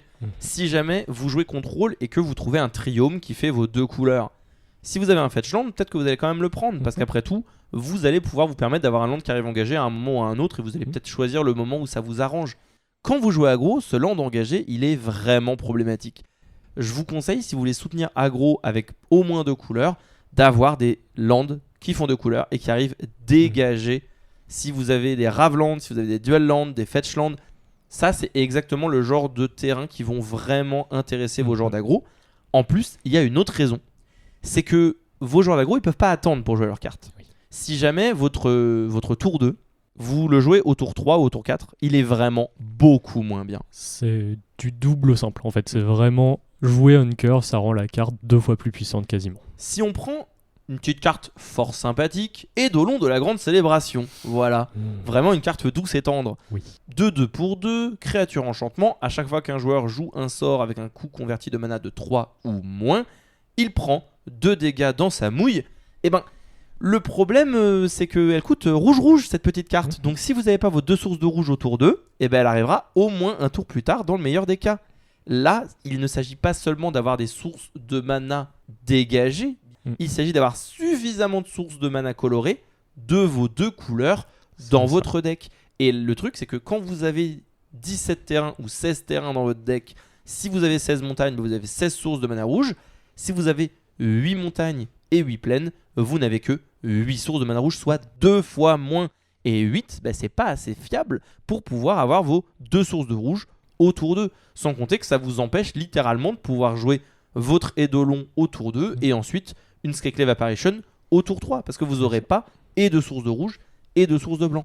Les sources bicolores sont donc ultra importantes pour augmenter votre nombre de sources des deux couleurs et être sûr que vous pouvez jouer on curve vos cartes qui ont des doubles colorés. Et là, tu prends l'exemple des sorts doubles colorés dans deux couleurs différentes, ce qui est très important, mais il ne faut pas non plus oublier la possibilité de double sort de deux couleurs différentes. Si potentiellement, au tour 2, vous avez besoin de faire removal à un choc, et de l'autre côté, je sais pas, un drop 1, votre Benevolent Bodyguard, et il vous faut à la fois une source de rouge et de blanc d'étaper, et ça vous permet d'avoir des terrains bicolores d'étape, de faire ces deux-là sans vous gêner potentiellement par rapport à votre tour 3, et donc de prévoir votre curve à l'avance sans vous emmêler les pieds dans le tapis. Et ce qu'on voit encore plus souvent, c'est pas de jouer deux spells, de faire un double sort 2 couleurs différentes, mais c'est de faire double spell dans la même couleur. Et c'est souvent ça qui est handicapant. C'est-à-dire que, oui, vous avez 2 montagnes, vous avez une plaine en jeu, et dans votre main, vous avez 2 cartes blanches, une qui coûte 1 mana, une qui coûte 1 mana et 1 mana blanc. Et en fait, vous pouvez pas jouer les deux. Voilà, c'est impossible. Vous avez 3 mana, vous avez ce qu'il faut. Vous pouvez jouer soit l'une, soit l'autre, et vous avez 3 mana, mais ça suffit pas. Et en fait, c'est la raison pour laquelle aggro qui ne peut pas se permettre d'attendre, qui a besoin de jouer ses cartes tout de suite, il a vraiment besoin d'avoir une base de mana en acier trempé. Je vous recommande donc, si vous voulez avoir des decks aggro bicolores, d'avoir des bases de mana qui sont extrêmement fiable, extrêmement stable et avec des terrains dégagés. Et peut y avoir le double avantage de si vous mettez des Fetchland ou des Shockland, des Raveland, et bah c'est potentiellement la possibilité à vos adversaires de se pinguer, de se faire des dégâts eux-mêmes, et donc de laisser les joueurs d'aggro avoir une partie plus simple. Ou alors, à contrario, de forcer des choix difficiles pour vos adversaires, je sais que mon adversaire a drafté aggro, est-ce que je veux vraiment lander ce terrain d'étape ? Et du coup, ça retarde, ça leur fait payer vraiment le coût de la mana base. Je suis trop content que tu en parles parce que c'était une des choses que je voulais évoquer. Si vous voulez qu'aggro soit viable dans votre cube, mais que vous avez de quoi soutenir des decks contrôle très solides, je vous recommande la base de mana Fetch plus Raveland, parce que le fait de devoir payer 2 points de vie pour avoir ces terrains qui arrivent en jeu dégagés, eh bien non seulement aggro il en a plus ou moins rien à foutre et ça lui donne une base de mana très solide, mais contrôle, lui, il s'en fout pas du tout. Parce que quand vous êtes en train de vous faire bourrer le fion par votre adversaire qui jouerait deck win, payer 4 points de vie pour jouer tour à tour 2 terrains dégagés, ça fait super mal.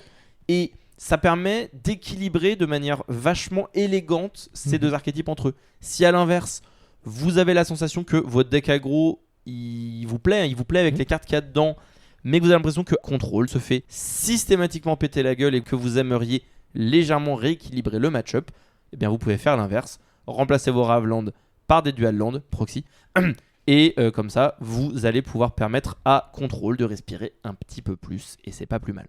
Et si vraiment vous avez des entre-deux un peu particuliers, rien ne vous empêche de faire un mix de les couleurs plutôt contrôle ou plutôt mid-range, mettez-leur les Shocklands si vous avez besoin qu'ils soient un peu pénalisés sur leur mana base ou non, et laissez les Biland pour vos decks aggro, ça fera pas énormément de différence mais ils seront toujours contents.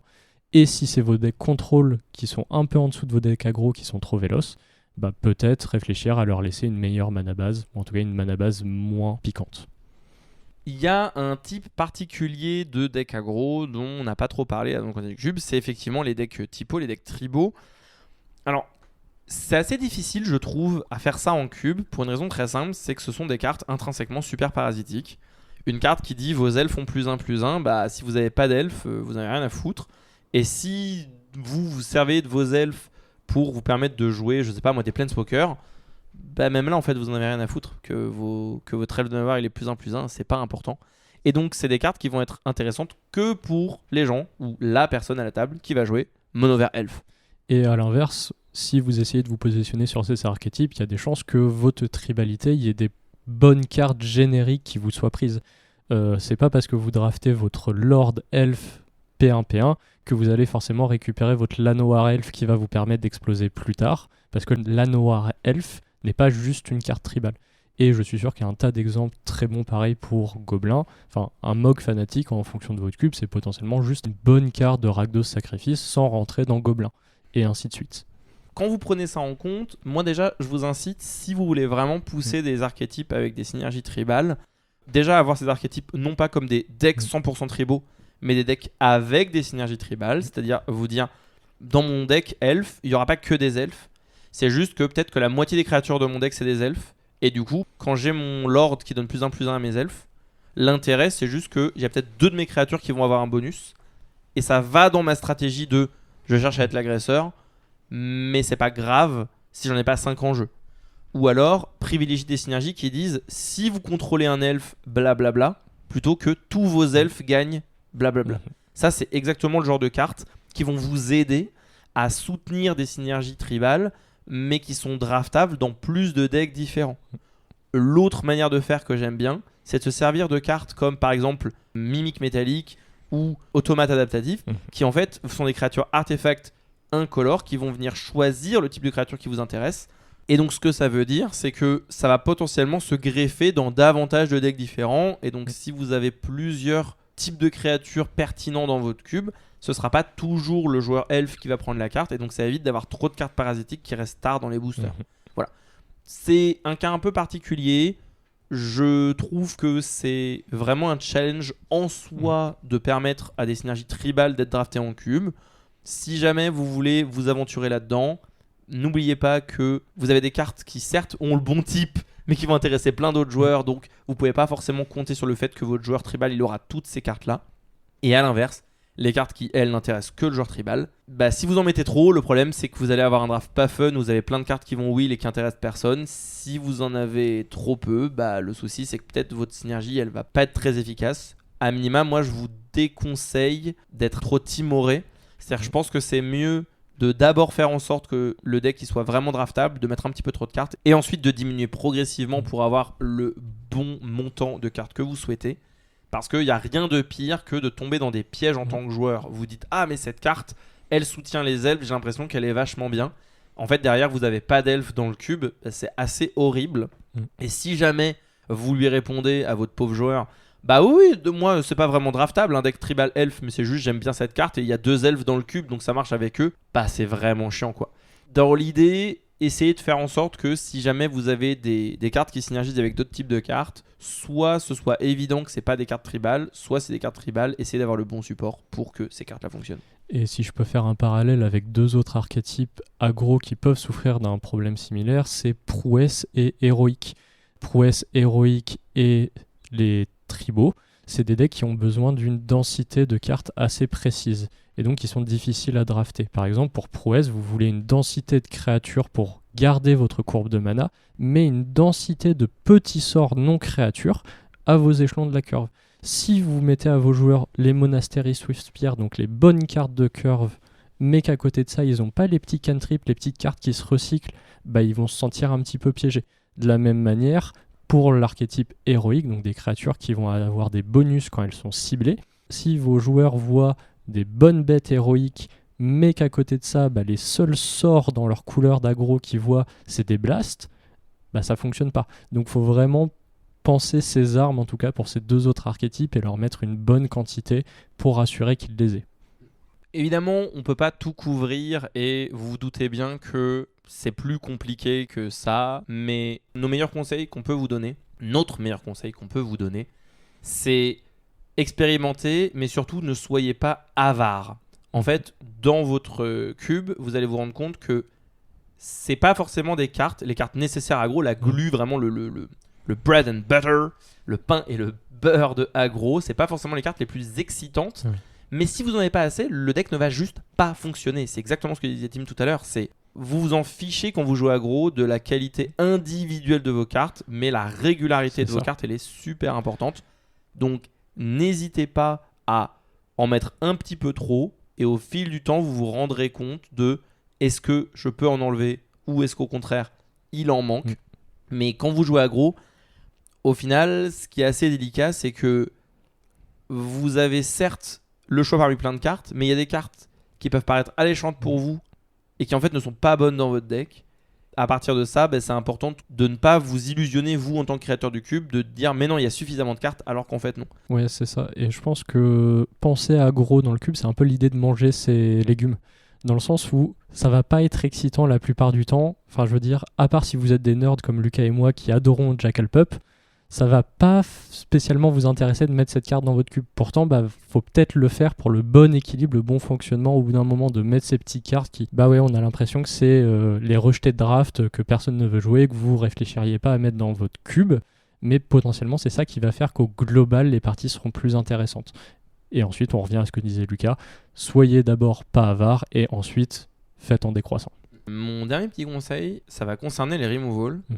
Mais ça va pas concerner la vélocité des removals, même si c'est lié à ça.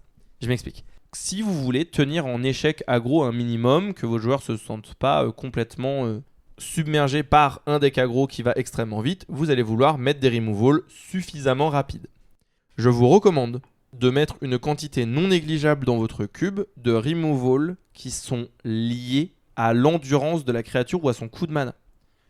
Si je pense par exemple à Cut Down, à Poussée Fatale, Mhm. Poussée Fatale c'est malheureusement un mauvais exemple parce que vous avez la révolte qui permet de toucher les valeurs de mana 4 ou moins, mais s'il n'y avait pas ce mode là et que c'était uniquement les valeurs de mana 2 ou moins, en fait c'est exactement le genre de removal qui sont idéaux pour avoir un environnement sain.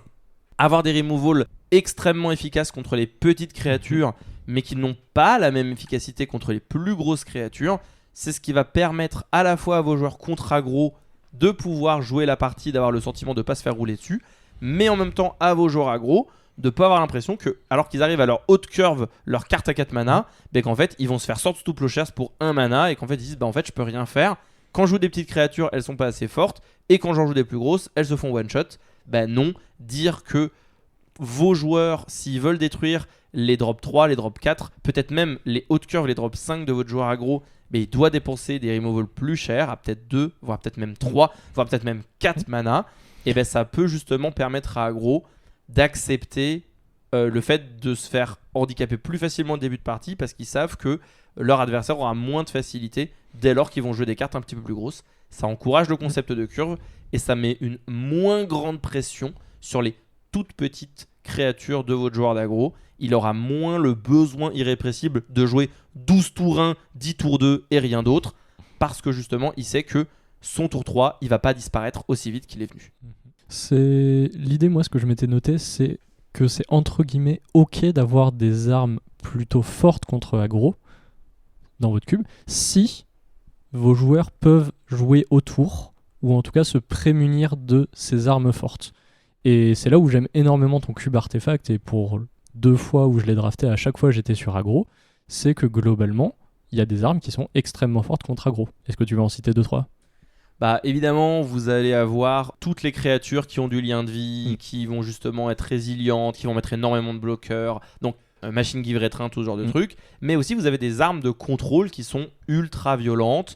Quand votre adversaire il commence à engager toutes vos créatures avant que vous puissiez attaquer, ben, c'est un petit peu difficile de pousser les dégâts, mais le truc c'est qu'en tant que joueur aggro, vos menaces en fait sont ultra violentes et arrivent à justement à match la puissance des réponses. Et en fait, c'est vraiment un concours de kiki, quoi, on va pas se mentir. C'est un concours de kiki et c'est aussi la possibilité d'avoir des réponses aux gestions de vos adversaires. Des artefacts qui exilent une de tes créatures, bah dans ton cube, tu as plein d'anti-artefacts. Et c'est la même chose pour un cube où il y aurait plus d'enchantements. Bah, peut-être que donner un spell modal à votre archétype aggro, alors je sais pas, donner plus de à une bête ou détruire un enchantement, je sais pas si ça existe, mais vous avez l'idée, bah c'est une bonne carte pour votre archétype d'aggro. Ce sera sûrement une carte de side, mais ce sera la petite touche qui rendra les match-ups plus intéressants et plus jouables à différentes échelles de la curve. De la même manière, pour généraliser un petit peu ça, si jamais vous voulez soutenir aggro, avoir des créatures qui peuvent s'utiliser de manière utilitaire, c'est une excellente manière de soutenir aggro. Aggro, il n'a pas envie de jouer un disenchant ou une naturalisation dans son deck. C'est une carte qui est morte, c'est une carte qui met pas de dégâts, c'est vraiment la pire chose qui peut lui arriver. Par contre, une chevalière de l'automne qui, quand elle arrive en jeu, peut soit être une 4-3, soit détruire un artefact ou un enchantement, bah pour aggro, c'est génial. Alors oui, ça permet aussi de gagner 4 points de vie, mais quand tu joues aggro, bon. Voilà. Flavor text. Flavor text, exactement. Mais par contre, ce mode de destruction d'artefacts ou enchantement, il est tout sauf anecdotique. C'est votre adversaire, il a un piège-pont en jeu et que vous ne pouvez pas attaquer. Vous jouez votre chevalière de l'automne, vous détruisez le piège-pont, vous attaquez pour le létal. Le reste du temps, si vous avez besoin de la curver parce que c'est votre seul tour 3, ben vous jouez une 4-3 pour 3 et c'est très correct. C'est le genre de cartes qui sont essentielles pour soutenir aggro d'une manière qui est fun à la fois pour les adversaires, plutôt que d'avoir des cartes qui sont des powerhouse mais qui font qu'une seule chose. Mettez des cartes polyvalentes qui, le plancher de la carte, ce sont des créatures qui stickent sur le terrain et qui peuvent attaquer. Maintenant qu'on a bien parlé de comment construire aggro dans votre cube, on va rapidement parler de comment le drafter. On l'a déjà un petit peu évoqué, mais on va vous donner des petits conseils en la matière. Moi, mon premier conseil, c'est vraiment la mana base. C'est si vous décidez de drafter 2 couleurs, votre mana base doit être en acier trempé. Vous voulez des terrains dégagés, vous en voulez une grande quantité. C'est tout con, mais pour moi, c'est hyper important. C'est ça. Ou alors, pour continuer sur cette idée de la mana base, c'est si vous voulez jouer 2 couleurs et que vous voyez que votre mana base n'est pas en acier trempé, et ben alors optez pour un splash et donc pas un vrai bicolore pour limiter les chances de ah mince, je dois décurver mes bêtes, je dois décurver ça, et ainsi de suite. Pareil, si vous voulez splasher, évitez d'avoir un splash sur une carte qui doit impérativement se jouer autour d'eux. C'est ça. Privilégiez un splash pour une carte qui coûte 4 mana, ou bien une carte qui coûte moins cher, mais qui est pertinente au tour 5 ou au tour 6. Ou plus bêtement, si votre splash c'est dans mono rouge, vous avez du blanc pour jouer votre Lightning Helix ou votre Boros Charm, bah c'est potentiellement pas grave s'ils seront pas on curve parce que ce sera les dégâts finaux qui arriveront en fin de partie et donc bah ça impactera pas votre curve de pas pouvoir les jouer tour 2. Exactement la même chose si jamais vous voulez jouer Armageddon, qui normalement c'est la dernière carte que vous allez jouer. Vous avez un petit peu plus de temps de piocher votre source de mana, et en ce sens, ça va vous aider à attendre le moment. Alors évidemment, il y a quand même des fois où vous ferez avoir, mais ça vous met une pression beaucoup moins grande sur vos sources de mana. De la même manière, bah, moi je vous recommande pas de splasher des cartes avec double coloré. Normalement c'est une règle universelle, mais encore une fois, plus votre deck est rapide, plus c'est une réalité, parce que non seulement vous allez voir moins de cartes parce que la partie va durer moins longtemps, mais en plus, comme vous jouez aggro, vous n'allez pas en général vous permettre de jouer les cartes qui vous permettent de consulter des cartes de votre pioche pour faire de la sélection.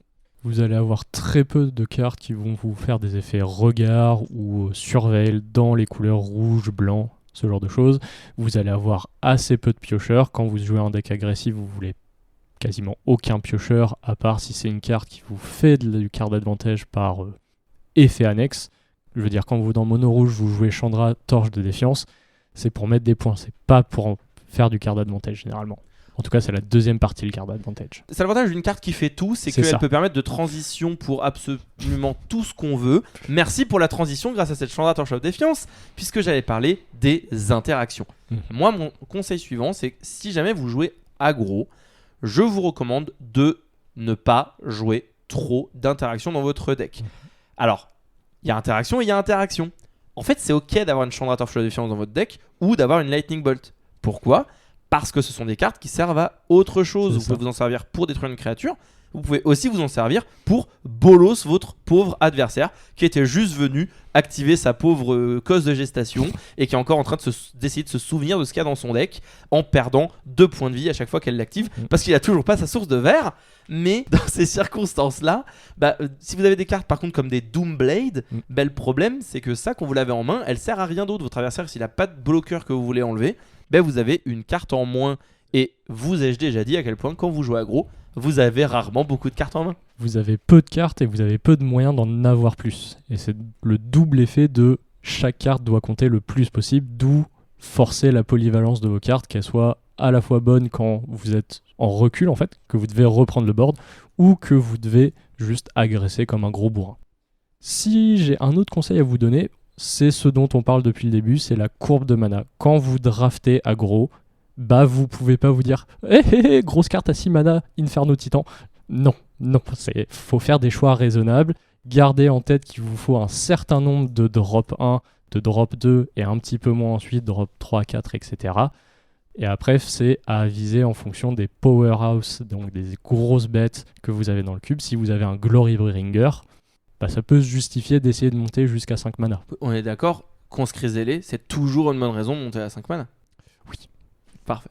Effectivement, essayez d'avoir une majorité de cartes à 2 mana, suffisamment de cartes à 1 mana pour avoir la possibilité d'en jouer une au premier tour, à peu près la majorité de vos parties.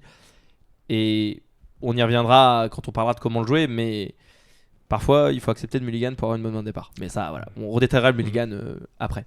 Dans les autres conseils que j'aimerais vous donner quand vous cherchez à drafter aggro, c'est con, mais vraiment, autant vous donne des conseils pour jouer bicolore, autant envisagez sérieusement de jouer monocolore. Si jamais vous voyez qu'une de vos deux couleurs est beaucoup plus ouverte que l'autre, je vous recommande, plutôt que d'avoir vraiment un bon 50-50, moi je vous recommande d'essayer de privilégier une couleur, à moins que vous ayez vraiment des powerhouse de l'autre couleur et que vous dites non mais là je peux pas les laisser passer. En fait, si vous arrivez à jouer une seule couleur, votre deck va tellement gagner en régularité que vous allez être énormément avantagé. Ça va éviter tous les problèmes dont on parlait de color death, etc. en partie. Mais ça vous donne un autre avantage, c'est qu'à chaque fois que vous auriez dû prendre un terrain dégagé, vous savez, ce petit Ravelant de Boros là, qui est en même temps que votre Hellrider ou votre Lightning Bolt, mais vous n'avez pas besoin de prendre ce Ravelant de Boros. Vous n'en avez rien à foutre, vous allez prendre la foudre. Parce que vous n'avez pas besoin de vous faire une bonne base de mana. Le reproche que je ferais à beaucoup de gens qui draftent aggro et qui manquent d'expérience, c'est qu'au moment où ils voient la foudre, ils se disent bah c'est la meilleure carte de mon deck, donc je la prends. Bah oui, mais en fait vous les aurez jamais vos terrains si vous les prenez pas quand vous les voyez. Et en plus, a priori vous allez jouer que 2 couleurs, donc il y a peut-être moins de terrains qui vous intéressent que quelqu'un qui en joue 3. Petit point rapide aussi, ça dépend de la construction de votre cube, mais je pense que forcer aggro n'est pas une bonne idée.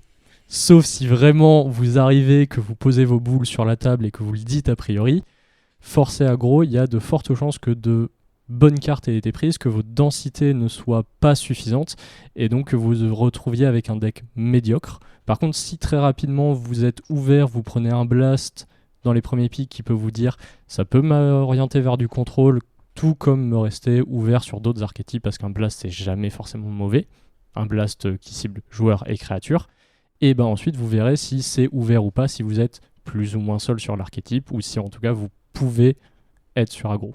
Là où je trouve que c'est plutôt un bon conseil, c'est que oui, dans la mesure du possible, c'est mieux de prendre des cartes qui sont plutôt des encres que des cartes ultra spécifiques. Parce que si jamais vous voyez qu'en fait le guide gobelin il a pas fait le tour, bah là vous savez quelqu'un qui joue Red Deck Queen en fait. Et donc là, abort de mission, hein, tout de suite faut arrêter, vous allez juste vous entretuer. Et vous allez chacun avoir une moitié de bon deck plutôt qu'avoir un bon deck chacun. Non mais en 0-2 vous vous retrouverez et vous verrez qui a la moins mauvaise pile de caca. Ouais, voilà, c'est ça. Ça nous est jamais arrivé, donc du coup voilà. Dans ce contexte-là, privilégiez des cartes qui vont pouvoir s'adapter et qui potentiellement peuvent être jouées dans mid-range.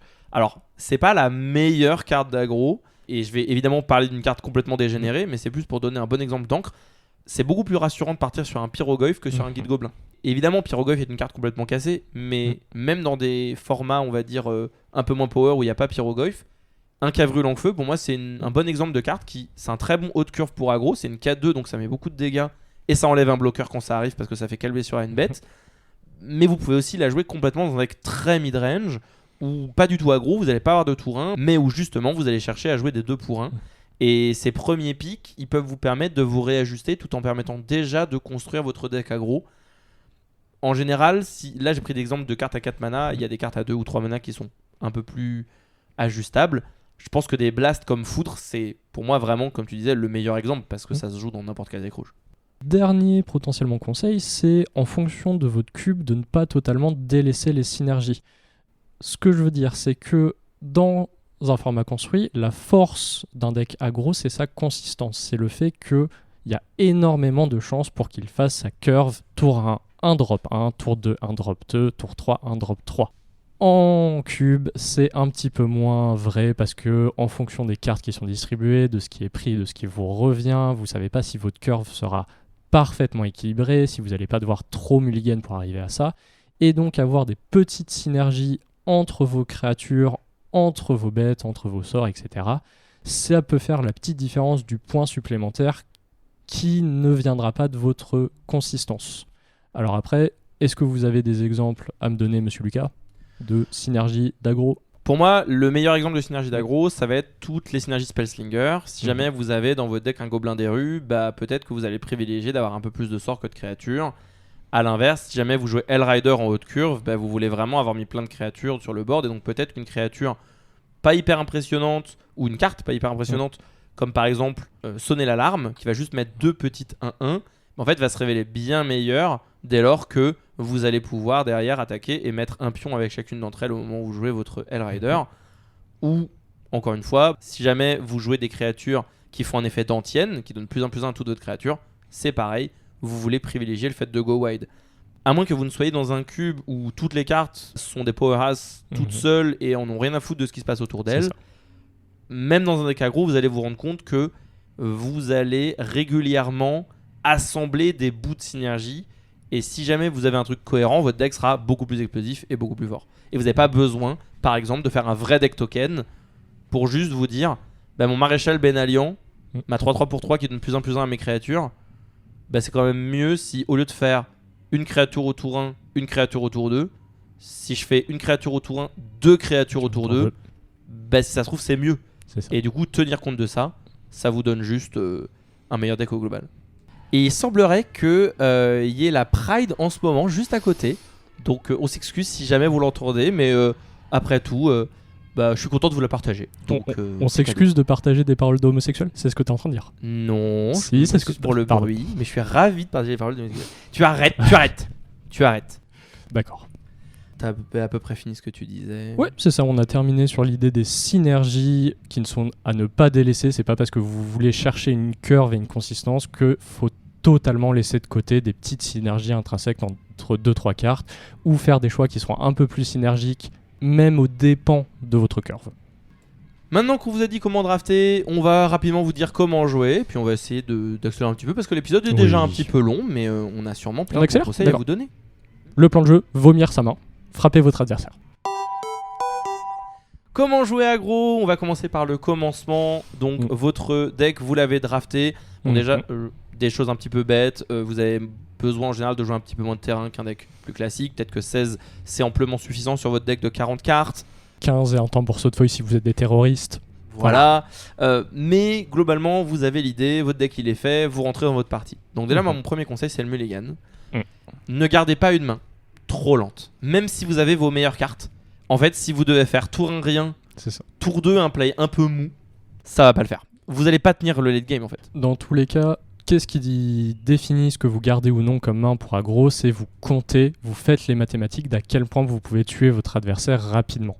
Et généralement, dans les mathématiques, faire un drop 1 puis un drop 2, ce sera plus efficace que d'avoir un meilleur drop 2 mais pas de drop 1. De la même manière, une carte qui peut peut-être être une excellente carte dans vos decks, comme par exemple, je ne sais pas moi, Pince Crâne. Bah en fait, faire tour 1 Pince Crâne, c'est pas ce que vous voulez faire quand vous jouez aggro. Vous préférez la jouer au tour 4 ou au tour 5 quand votre main commence à se vider. Et là, vous allez commencer à manger vos drop 1 qui peuvent plus passer. Justement, on en parlait, vos petits tokens 1-1 ou alors votre mock fanatique qui, là, mettre un pion, c'est pas très important. Alors que peut-être que là, piocher 2 nouvelles cartes, ça va vous fuel à nouveau. C'est ça, ce sera ce qui va vous permettre d'avoir le fuel en fin de game pour clôturer la partie. Mais du coup, si vous l'avez en début de partie, ça veut dire que forcément, vous n'allez pas être assez véloce pour arriver à ce stade de menacer la fin de partie assez vite. Et donc, oui, vous aurez l'assurance de votre late game, mais vous n'aurez pas l'assurance que quand vous serez dans ce late game, votre adversaire sera suffisamment bas en point de vie pour le menacer. Ce sera toujours en tension avec le fait que vous avez tendance à mulligan assez mal. Vous n'avez pas a priori beaucoup de cartes advantage dans votre deck. Donc descendre à 6 ou à 5 cartes, ça peut être extrêmement handicapant. Pour autant, il faut mieux une main à 6 cartes agressive et explosive qu'une main à 7 cartes un peu lente et value. Encore une fois, c'est vous l'aggro, c'est vous le beatdown. Vous n'êtes pas là pour enfiler des perles. Et si vous regardez votre adversaire jouer ses cartes en même temps que vous n'allez pas gagner cette partie. C'est ça. Et vraiment, avec aggro, il faut prendre en compte la variance. Vous avez fait mathématiquement le bon choix pour essayer de tuer votre adversaire le plus vite. Si vous êtes dans le mauvais côté de la pièce qui vous fait perdre parce que vous avez pioché 3 landas à la suite, c'est pas de votre faute, vous avez fait ce qu'il fallait. C'est le all-in, c'est-à-dire tout mettre sur la table pour gagner. Si ça fonctionne pas, des fois c'est juste pas de chance, tant pis. Pareil, un truc qui va paraître un peu bête, et peut-être qu'il y a des gens qui vont penser que je les prends vraiment pour des idiots, mais c'est que j'ai vraiment vu des gens le faire et des gens qui ont de l'expérience parfois, c'est ne faites pas des plays défensifs quand vous êtes dans le mal, qui vous font survivre à coup sûr, mais vous enlèvent toute chance de gagner la partie. En fait, comme vous êtes un deck qui justement n'a pas beaucoup de late game, tenir un tour de plus dans l'absolu n'a pas énormément de valeur pour vous. Votre tour, il a du sens par rapport à ce que vous pouvez faire le tour qui va suivre. Donc, si jamais vous êtes sûr de survivre en bloquant tout, mais que vous n'avez plus aucune créature et que vous avez littéralement rien dans votre deck qui vous permet de gagner, autant concéder. Faut mieux du coup peut-être faire des blocs un peu plus risqués qui font que vous perdez sur une interaction, mais où si l'adversaire n'a pas d'interaction, vous avez une chance de gagner le tour d'après. Et quand vous jouez aggro, prendre ces décisions, en fait faire ce que j'appelle le winning play, c'est-à-dire se dire j'ai l'impression que cette séquence là m'empêche de mourir mais je ne gagne dans aucun des futurs qui sont possibles, à la place faut mieux que je choisisse un avenir incertain mais où certaines des issues m'amènent vers la victoire. Je prends le risque de perdre pour avoir une chance de gagner. C'est ça, c'est un mauvais état d'esprit par rapport à des joueurs qui ont peut-être un peu trop l'habitude de contrôle ou midrange ou potentiellement ce qu'il y a sur le dessus de votre deck, ça vous permet de renverser la vapeur, de revenir dans l'aggro Non, c'est pas un blast supplémentaire qui va vous permettre de reprendre le board. Par contre, ce blast plus une attaque avec le dernier body qui vous restait, c'est ça qui vous met les derniers points. C'est juste des heuristiques, et je sais que tu as commencé par « je vous prends pas pour des débiles », la base d'aggro c'est on commence d'abord par les créatures. Donc tour 1, Lightning Bolt face, c'est non, voilà. Effectivement, vous avez envie de garder votre reach, ce que tu disais, c'est cette capacité à mettre des dégâts à distance le plus tard possible, parce que plus la partie va avancer, plus votre adversaire il va avoir des moyens différents de bloquer vos créatures, que ce soit en les détruisant ou en les bloquant avec ses propres créatures. Donc déployez vos menaces le plus tôt possible afin qu'elles aient le plus de chances de mettre des pions. Mais il y a une autre raison, c'est qu'en plus, un petit peu à la manière d'un Planeswalker, en fait une créature, si elle attaque à chaque tour, elle fait des dégâts à chaque tour. Donc le plus tôt vous la jouez, le plus de dégâts elle va rentrer. C'est pas seulement le plus de chance elle a de passer ses dégâts.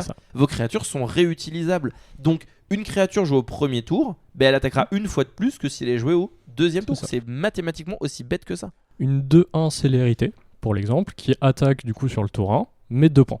Elle attaque encore au tour 2, votre adversaire ne l'a pas gérée. Elle a mis 4 points de dégâts pour 1 mana. Donc elle a mis 1 point de plus de dégâts que votre foudre. Si jamais elle arrive à passer au troisième tour parce que votre adversaire a pas joué de bloqueur ou vous lui avez détruit son bloqueur, alléluia. Votre guide gobelin il a mis 6 points de dégâts et n'en déplaise à mon fils adoré, 6 points de dégâts pour 1 mana rouge, c'est vachement fort. Et en plus il ne lui aura pas fait piocher de cartes, mais il vous aura donné de l'info. Parce que vous êtes quelle merveilleuse carte. C'est parce que on sait bien faire piocher l'adversaire. Ah bah, quel talent. Ou alors notre adversaire joue Dylan, mais ça c'est son problème.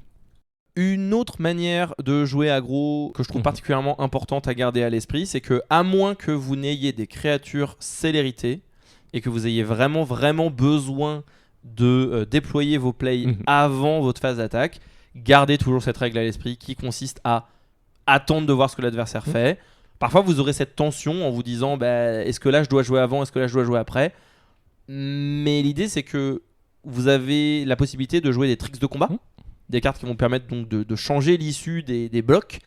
Gardez visible le fait que potentiellement vous pourriez en jouer un si vous jouez du blanc ou si vous jouez du vert, ou en vrai même du rouge. C'est super important parce que l'adversaire va peut-être faire des blocs sous-optimaux. Le plus vous montrez l'information que vous ne pouvez rien jouer ou que votre main est vide ou ceci ou cela, le plus ça vous met mal. Et du coup votre adversaire il va pouvoir optimiser ses blocs et globalement vous avez jamais envie que ça arrive. Alors oui, parfois on joue contre des gens qui jouent vraiment pas bien et donc même comme ça on arrive à s'en sortir. Mais si votre adversaire il sait bien compter, les blocs optimaux ça fait jamais plaisir. Oui, dans tous les cas c'est un heuristique même pour l'intégralité des macro-archétypes, c'est est-ce que ce que vous voulez jouer impacte le combat, c'est-à-dire une créature célérité, un removal en rituel? Oui, non. Si c'est non, et dans ce cas vous allez en combat, vous attaquez et ensuite vous voyez. Parce que vous aurez pris l'information de comment votre adversaire bloque et donc vous pourrez ajuster votre pattern de jeu en fonction. Une autre chose que je ne dirai jamais assez, et je le dis souvent en rigolant mais là je vais le dire très sérieusement, il faut apprendre à compter jusqu'à 20. Alors, il y a deux manières de l'interpréter. Déjà la première c'est vraiment dommage de penser que 19 ça fait 20. Ça nous est vraiment jamais arrivé. Non. Jamais. Qui a raté un létal ici? Voilà. Donc c'est vraiment très triste quand vous pensez que vous avez létal mais en fait non et du coup vous jetez la game par la fenêtre et vous avez perdu. Mais pour moi il y a un truc qui est encore pire, c'est quand vous ne faites même pas attention que là si vous attaquez avec vous, votre adversaire il est mort. Et du coup vous faites un play un petit peu développant et vous faites fin de tour et puis après votre adversaire il joue Vras puis vous avez perdu. Gardez toujours à l'esprit que plus la partie dure, moins vous êtes bien. Ça c'est une heuristique de base de aggro. Et donc ce que vous voulez c'est qu'elle dure le moins longtemps possible. Je vous encourage à partir du tour 3 et en vrai même le tour 2, voilà, comptez jusqu'à 20.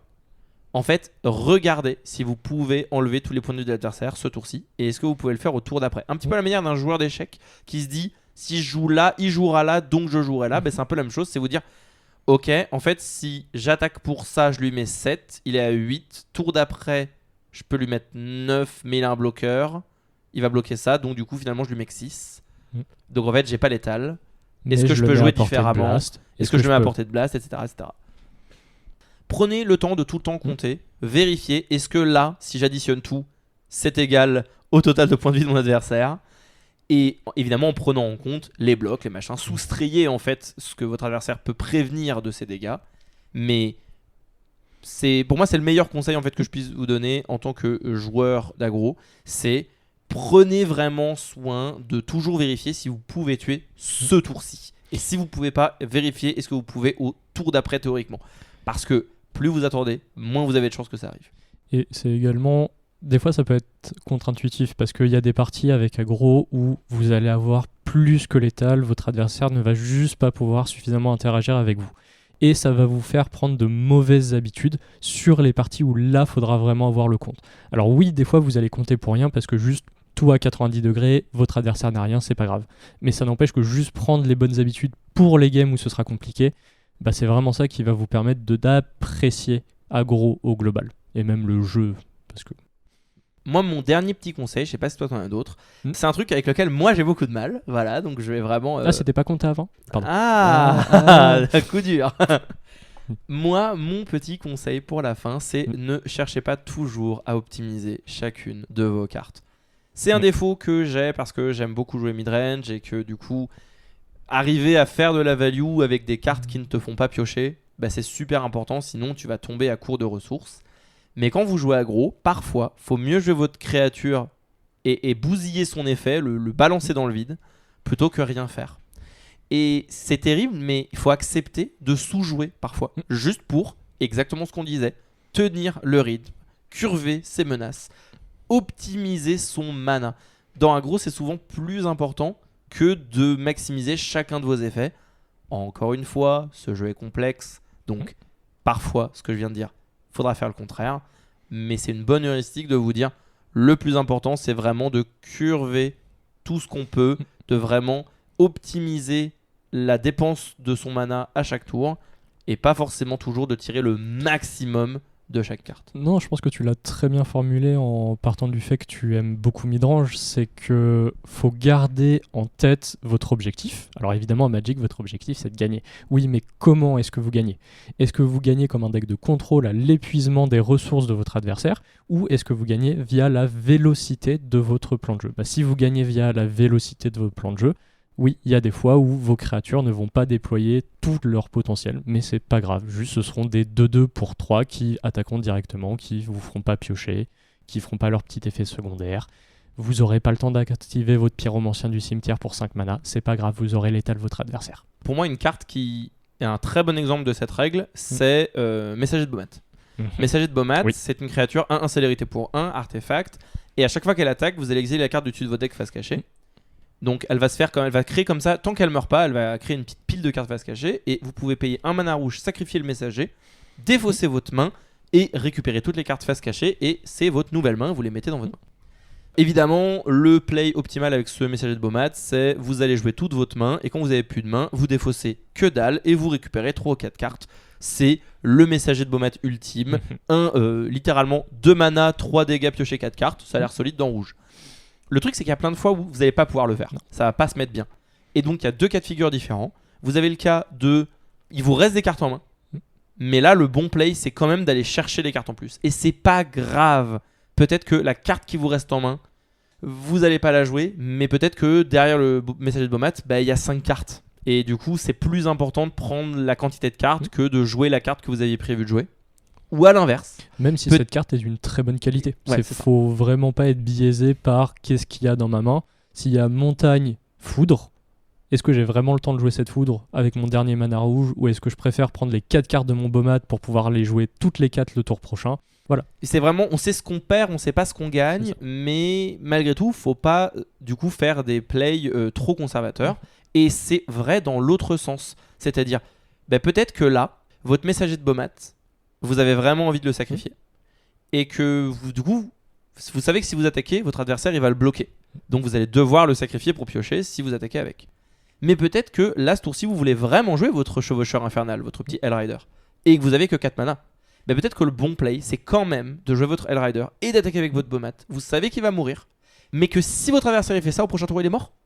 Parce qu'en fait, il va tomber à 1 ou 2 points de vie et à part une vrasse, il a aucune chance de gagner. C'est ça, dans cet exemple du Bomat, il y a la peur de ce qui est sous Bomat et vous savez ce que vous perdez. Mais potentiellement, votre adversaire, vous, aura beaucoup plus peur de ce qu'il y a sous Bomat, alors que vous savez que vous avez l'étal en main. Donc, utilisez cette information cachée des 2 joueurs comme un bait. Et c'est pas forcément du coup perdre des cartes. Dans tous les cas, retenez à l'esprit que quand vous jouez aggro, la seule chose à laquelle vous devez penser, c'est est-ce que je peux compter jusqu'à 20 plus vite que mon adversaire ? Si jamais ça vous demande de gaspiller des cartes, eh ben c'est vraiment pas grave. Je vais juste maintenant briser absolument tout ce qu'on a dit pour le dernier conseil. Si vous jouez à Zorette, jouez vos cartes avant d'attaquer, s'il vous plaît. C'est arrivé à personne Non. de regretter un go to Non. combat. Est-ce que j'oserais me moquer d'une personne qui a fait un pro tour ? Non. Non. Pourtant, il joue vachement mieux que nous. Tellement mieux. C'était notre dernier conseil sur comment jouer aggro. Mmh. On a essayé de faire un tour d'horizon qui est un peu plus long que ce que j'avais anticipé de ce macro-archétype, de qu'est-ce qui est sa diversité, de comment est-ce que vous pouvez essayer d'implémenter aggro dans votre cube. Au final, cette partie-là, on aurait pu passer plus de temps, mais c'est un peu compliqué de rentrer dans le détail sans cas pratique, et donc peut-être que le mieux, ce sera qu'un jour, je ferai un nouvel épisode qui explique comment designer la section aggro d'un cube, vraiment d'un cube donné, pour avoir justement un cas pratique et bien expliquer les différents choix et les arbitrages. Mais déjà, j'espère que ça vous aura donné plein de bons conseils pour vous, comment mieux drafter, comment mieux jouer aggro, et surtout si vous avez votre propre cube et que ça vous a fait vous poser des questions sur est-ce que je devrais rentrer cette carte, est-ce que je devrais en enlever une, et est-ce que ma section aggro elle est bien designée, est-ce que ma mana base elle correspond bien à mes objectifs. Et bien dans ce cas-là, moi je pense que j'ai tout gagné. Moi, si j'ai un mot de la fin, c'est pour tous les joueurs qui n'aiment pas aggro. Forcez-vous une fois à cuber aggro. Peut-être que vous n'aimerez pas l'expérience, mais dans tous les cas, les parties iront vite. Vous aurez le temps ensuite d'aller regarder ce que vos amis ont cubé, ce qu'ils sont en train de jouer. Du coup, peut-être que vous vous rendrez compte que vraiment vous n'aimez pas aggro. Vous avez le droit. Mais au moins vous aurez essayé. Vous ne pourrez pas dire que vous n'aimez pas sans avoir goûté. Et en plus, vous passerez quand même un bon moment. Alors peut-être pas sur la partie Magic, mais vous aurez le temps de vous amuser quand même. Et non, c'est un vrai truc social que moi j'adore avec aggro en cube. Je suis d'accord, c'est juste que quand t'as dit vous serez peut-être pas amusé, j'ai vraiment cru que t'allais dire mais votre adversaire non plus. Donc du coup, c'est gagnant-gagnant en fait. Non, c'est pas faux. Ça. Merci à toutes et à tous de nous avoir écoutés. Cet épisode du Maître Cube vous a été présenté par Lucas Forlacroix ainsi que par Tim. Merci Tim d'être venu discuter avec nous aujourd'hui. Mais je t'en prie, merci à toi. La musique est produite par Léa Ikash, les visuels sont produits par Ophélie Pimbergris, le jeu de cartes Magic l'Assemblée est produit par Wizards of the Coast. Continuez de jouer à Magic, continuez de cuber, et à bientôt pour un nouvel épisode du Maître Cube.